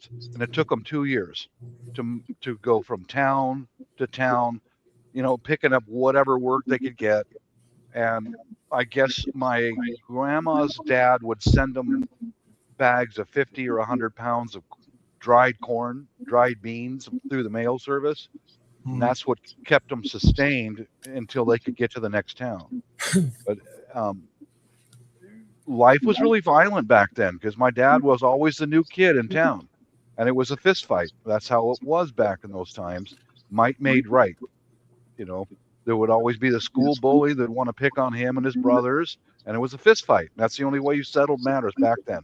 No lawyers, no cops. You did it with your fists. And took them 2 years to move out here to the Puget Sound area, and they got here in like 1922. And they were finding work. Things were going pretty well for them. My grandpa had $200 US in the bank, and he couldn't get to the bank before it closed, and he lost everything. Now he's got a wife and 3 kids to feed. Now he's got to trade labor for whatever he can. It was sucky times, man. My folks would talk about it, and they were not good memories. They were not good memories. You couldn't afford a toothbrush. You couldn't afford toothpaste. You couldn't afford deodorant. You'd wash your clothes if you had soap. If you could make your own soap. That's a skill right there that you need to learn. Make your own soap, because everybody's going to need hygiene. So, yeah, I remember just listening to them, and those were bad memories for that whole family and the McDonald's and all of them that they knew. Very bad memories. What do? You come home, okay, I couldn't get to my bank and get my $200, and then he went back to work, and a short while after that, he's laid off because nobody's got any money. That's when they had to they took a Model T Ford car and they made it into a flatbed truck, and they'd have to go off in the woods, him and his sons, and cut and split firewood and sell firewood to the local farmers for their hothouse rhubarb sheds. Sucky times, man. It was sucky times. Yeah, that's the stuff we don't learn about now anymore. Nobody wants to talk about it, so it's not in the history books except, it was tough times, and you got the pictures of, kids selling apples out of a box on the side of a road for a penny. It's like that's all we ever saw. Yeah, and you saw the bankers and throwing paper everywhere at the stock market exchange. And then that literally you don't see much except for what they want you to see, but you don't know the actual stories of what happened when the banks collapsed. Mm-hmm. It was ugly. I mean, how many hundreds of thousands of people starved to death and died? Yeah, and a lot of murders because, for example, was my grandfather was outside and he heard something noise inside the house, and some dude broke into the house and he was going through their kitchen cupboards looking for food.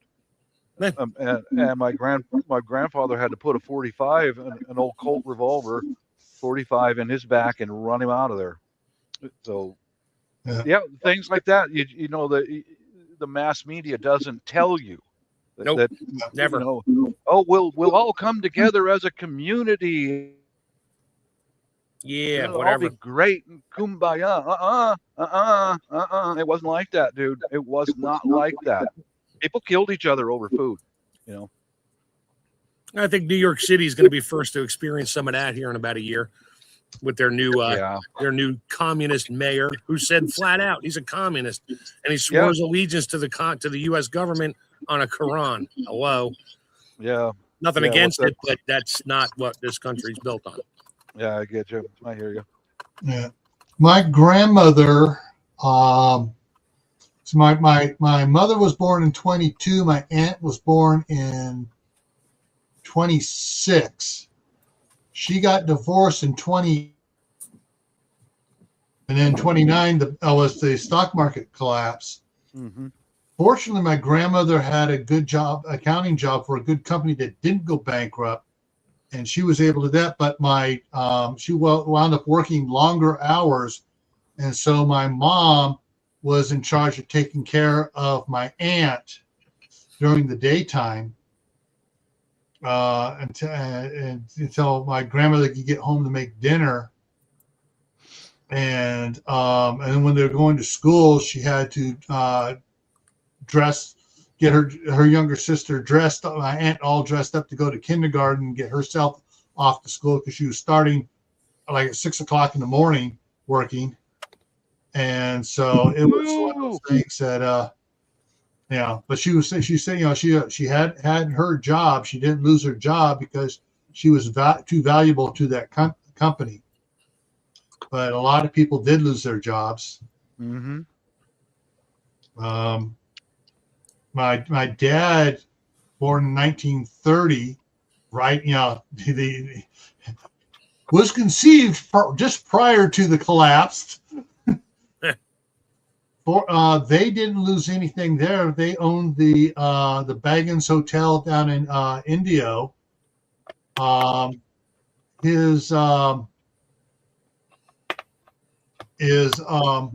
step grandfather on the one side was the town marshal. There was they still had the family farm out there, and they had the gas station next to the hotel. So my dad, by the time he was 8, he was running the gas station, to help keep everything afloat. And until the war kicked off, it was tough for a lot of people. It was, yeah. One thing, skills to be learned, hunting and fishing, especially fishing. That's what there were 3 boys in my dad's family, and all 3 boys who were able to would go out fishing after dinner, just like he did that with me. After dinner, you go to the river and you go fish, because you don't always come home with food, but you've got a chance of bringing home food, because it was times were tough, man. What's up, Blue? Blue. What's up, Blue? What up, Bob? Haven't seen you in a minute. No, I've been around. Yeah. Yeah. Mm-hmm. Hello. Never met you. What's up, Bill? Scout? Well, Shadow? Are you still out here in Washington, or did you guys move? I'm in Washington. Still there? Okay. Yeah. Yeah. The staff sergeant was here for 2 weeks. She went back yesterday back to California. Got hired for a different company, making a bit more. So her accounting skills are coming. Now she doesn't want to move at all. She better move. Oh no! When she was up here, she was like, "Yeah, she's looking forward to getting this. As soon as this house is paid for, like the other 2 are, we're thinking about selling the one in California or just renting it out and living off the rental income." Until Newsom taxes that to death and you can't do it anymore. Yeah. Fortunately, Newsom will be out his next term. Oh yeah, he's running for president. Don't worry about it. What? Oh, I'm sure to vote for him. Yeah. There's a whole group of them running. I think Kamala wants to run again too, because yeah. Well, the money's- Blue, the last year was a shitty year, and the second half of the year before that was also shitty year. So 2024, July 21st, my dad passed away. Oh, And my mom passed away March 28th last year. So my stress level has been up on the Pluto. Yeah. Me and my brother worked our butts off with this stupid bureaucracy. Yeah.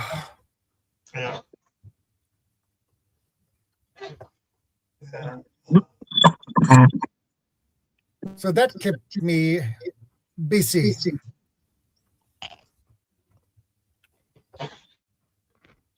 wow. Yeah. Yeah, it was not a fun time. Mhm. Yep. Yeah. That's So far, my New Year's has been okay. So Yeah, 3 days in, and so far so good. right. Uh-huh. Mm-hmm. Only 362 to go, or 3. Nah. I don't know. Is this a leap year? Who knows? Yeah. Anyways, let's see. Yeah, skill. What other? I mean, I know we're running out of time here. Just saw the clock here. Yeah, having secondary skills to survive and to make money in a different way, or make barter credit in a different way, is going to be essential if the banks all collapse. And you got to get that skill now. It's a new year, and I don't have to dig a 6-foot deep hole yet. Yeah. I just keep. Go ahead, Mark. I just keep digging the previous year's hole deeper and deeper. That's all.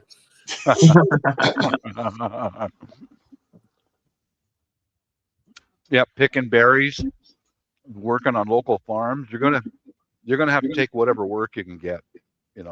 Period. Or else you don't eat. That was also part of the time for my dad said when he worked on a date farm one summer, he stopped eating dates after that, after he saw harvesting the dates and was doing the sulfur on them to get all the worms out of the dates. Lovely. Yes. He goes, nope, I will never eat dates again. Mm-hmm. Of course, after he told my mom that, she stopped eating dates for a while. I stopped working on a date farm because I got sick of going on dates. Got married instead. Freaking trash panda. Panda. Are you going to put another airstrike on this raccoon? I'm under constant surveillance from this cocksucker. He's just waiting for the right moment to launch. I was pondering this morning whether I should send in the Delta Force and have you captured. And now, fortunately for me, they were busy. Yeah, I know they're over in South America. Yeah. As soon as I heard they were in South America doing that, I breathed a sigh of relief and go, okay, that gives me another week or so for them to regroup to hide. Unfortunately, though, I'm going to call in the Air Force and just drop a freaking cluster bomb right on your ass and put you down forever. Yeah, I heard about that this morning a little bit. Wow, holy shit! They just landed him in New York. I'm watching that on TV. It's on TV's going on the side, and he just landed in New York. Boy. They'll, like I said earlier, they'll put him in the same jail that Epstein was in. Don't worry, he didn't hang himself.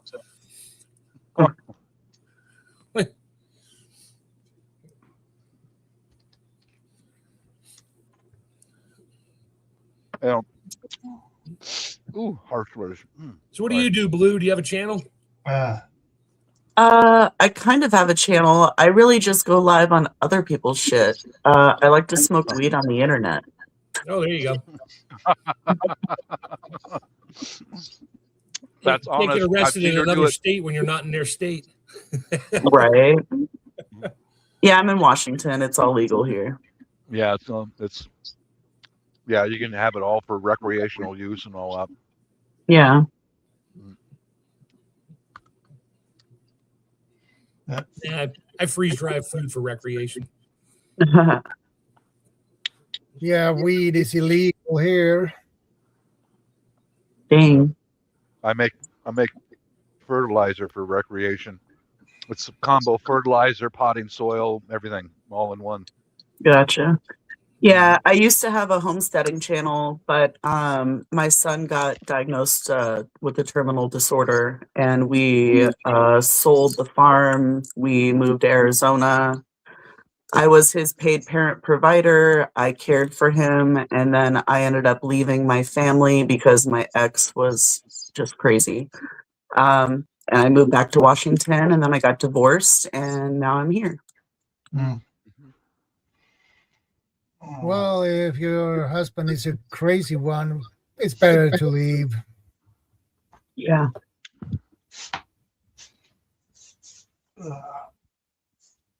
Yeah. I've been with my little missus for 20 years. I'm hanging out with that woman for the rest of my life. I hope. That's good, Bob. Mhm. Yeah, you've always been happy. I know. Mm-hmm. Yeah. Even when he's miserable, he's happy because he just thinks he's Yeah. shooting raccoons. That's all. That's fucking crap. I'll tell you guys, I got all those little solar lights. I got some more of them. Put them up along the top of my fence because I put water out for the raccoons. I think they're pretty cool. But one day I put up about a half a dozen solar lights along the top of my back fence. And I was laughing my ass off because this raccoon was going along and he would move and tick, the light would come on and he'd freeze. Oh shit. I'm in the light. Uh-oh. And the light would go off and then he'd move and he'd go, tick, another light would come on. Oh shit. You're good, man. You didn't no harm. Just I was standing there at the sliding door, just laughing my ass off at him. Thank you, Caitlin. Yeah.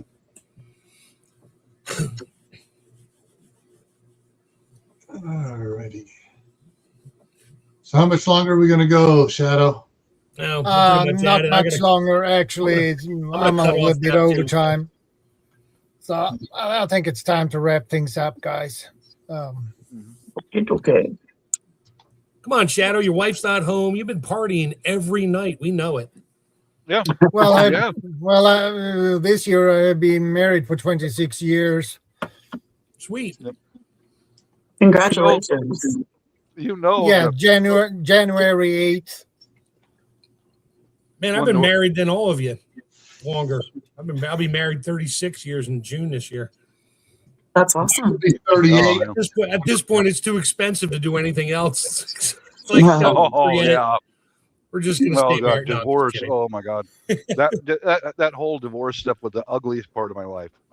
I don't ever want to repeat that, Yeah, but anyway, Shadow, you ain't been hanging out at the booby bar while your wife is gone? Nope. What the hell? What am I going to do with you, man? that's because all her friends worked there and they'd rat him out.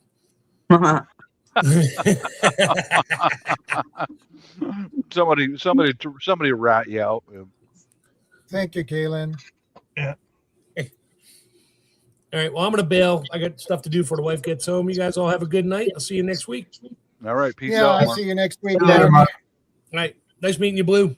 Nice to meet you. Well, I Yeah, think I'm we'll going- wrap things up now.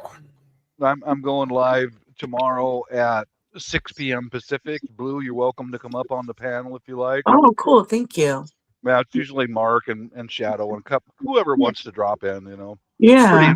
Pretty informal. Okay. Mhm. Sweet. Yeah, Bob's live streams are usually fun.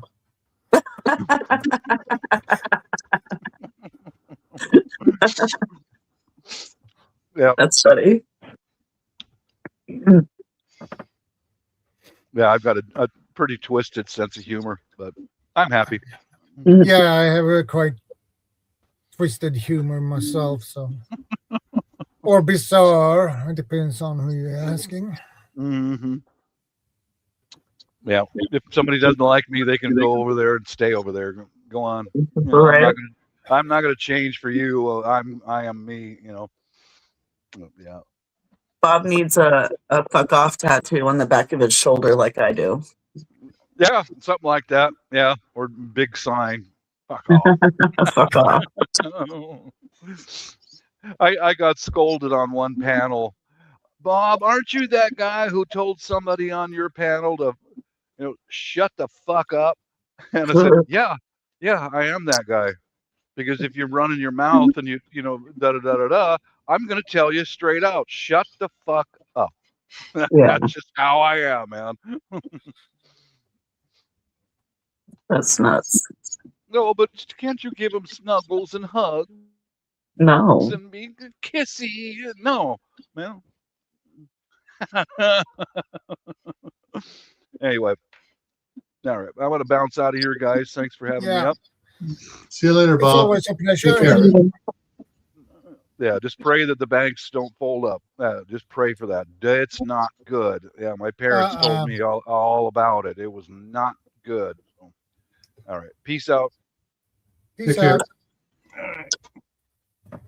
Well, okay, All right, I'm guys. gonna go. Thanks for having me up. My pleasure. Here, Blue. Okay, Gil.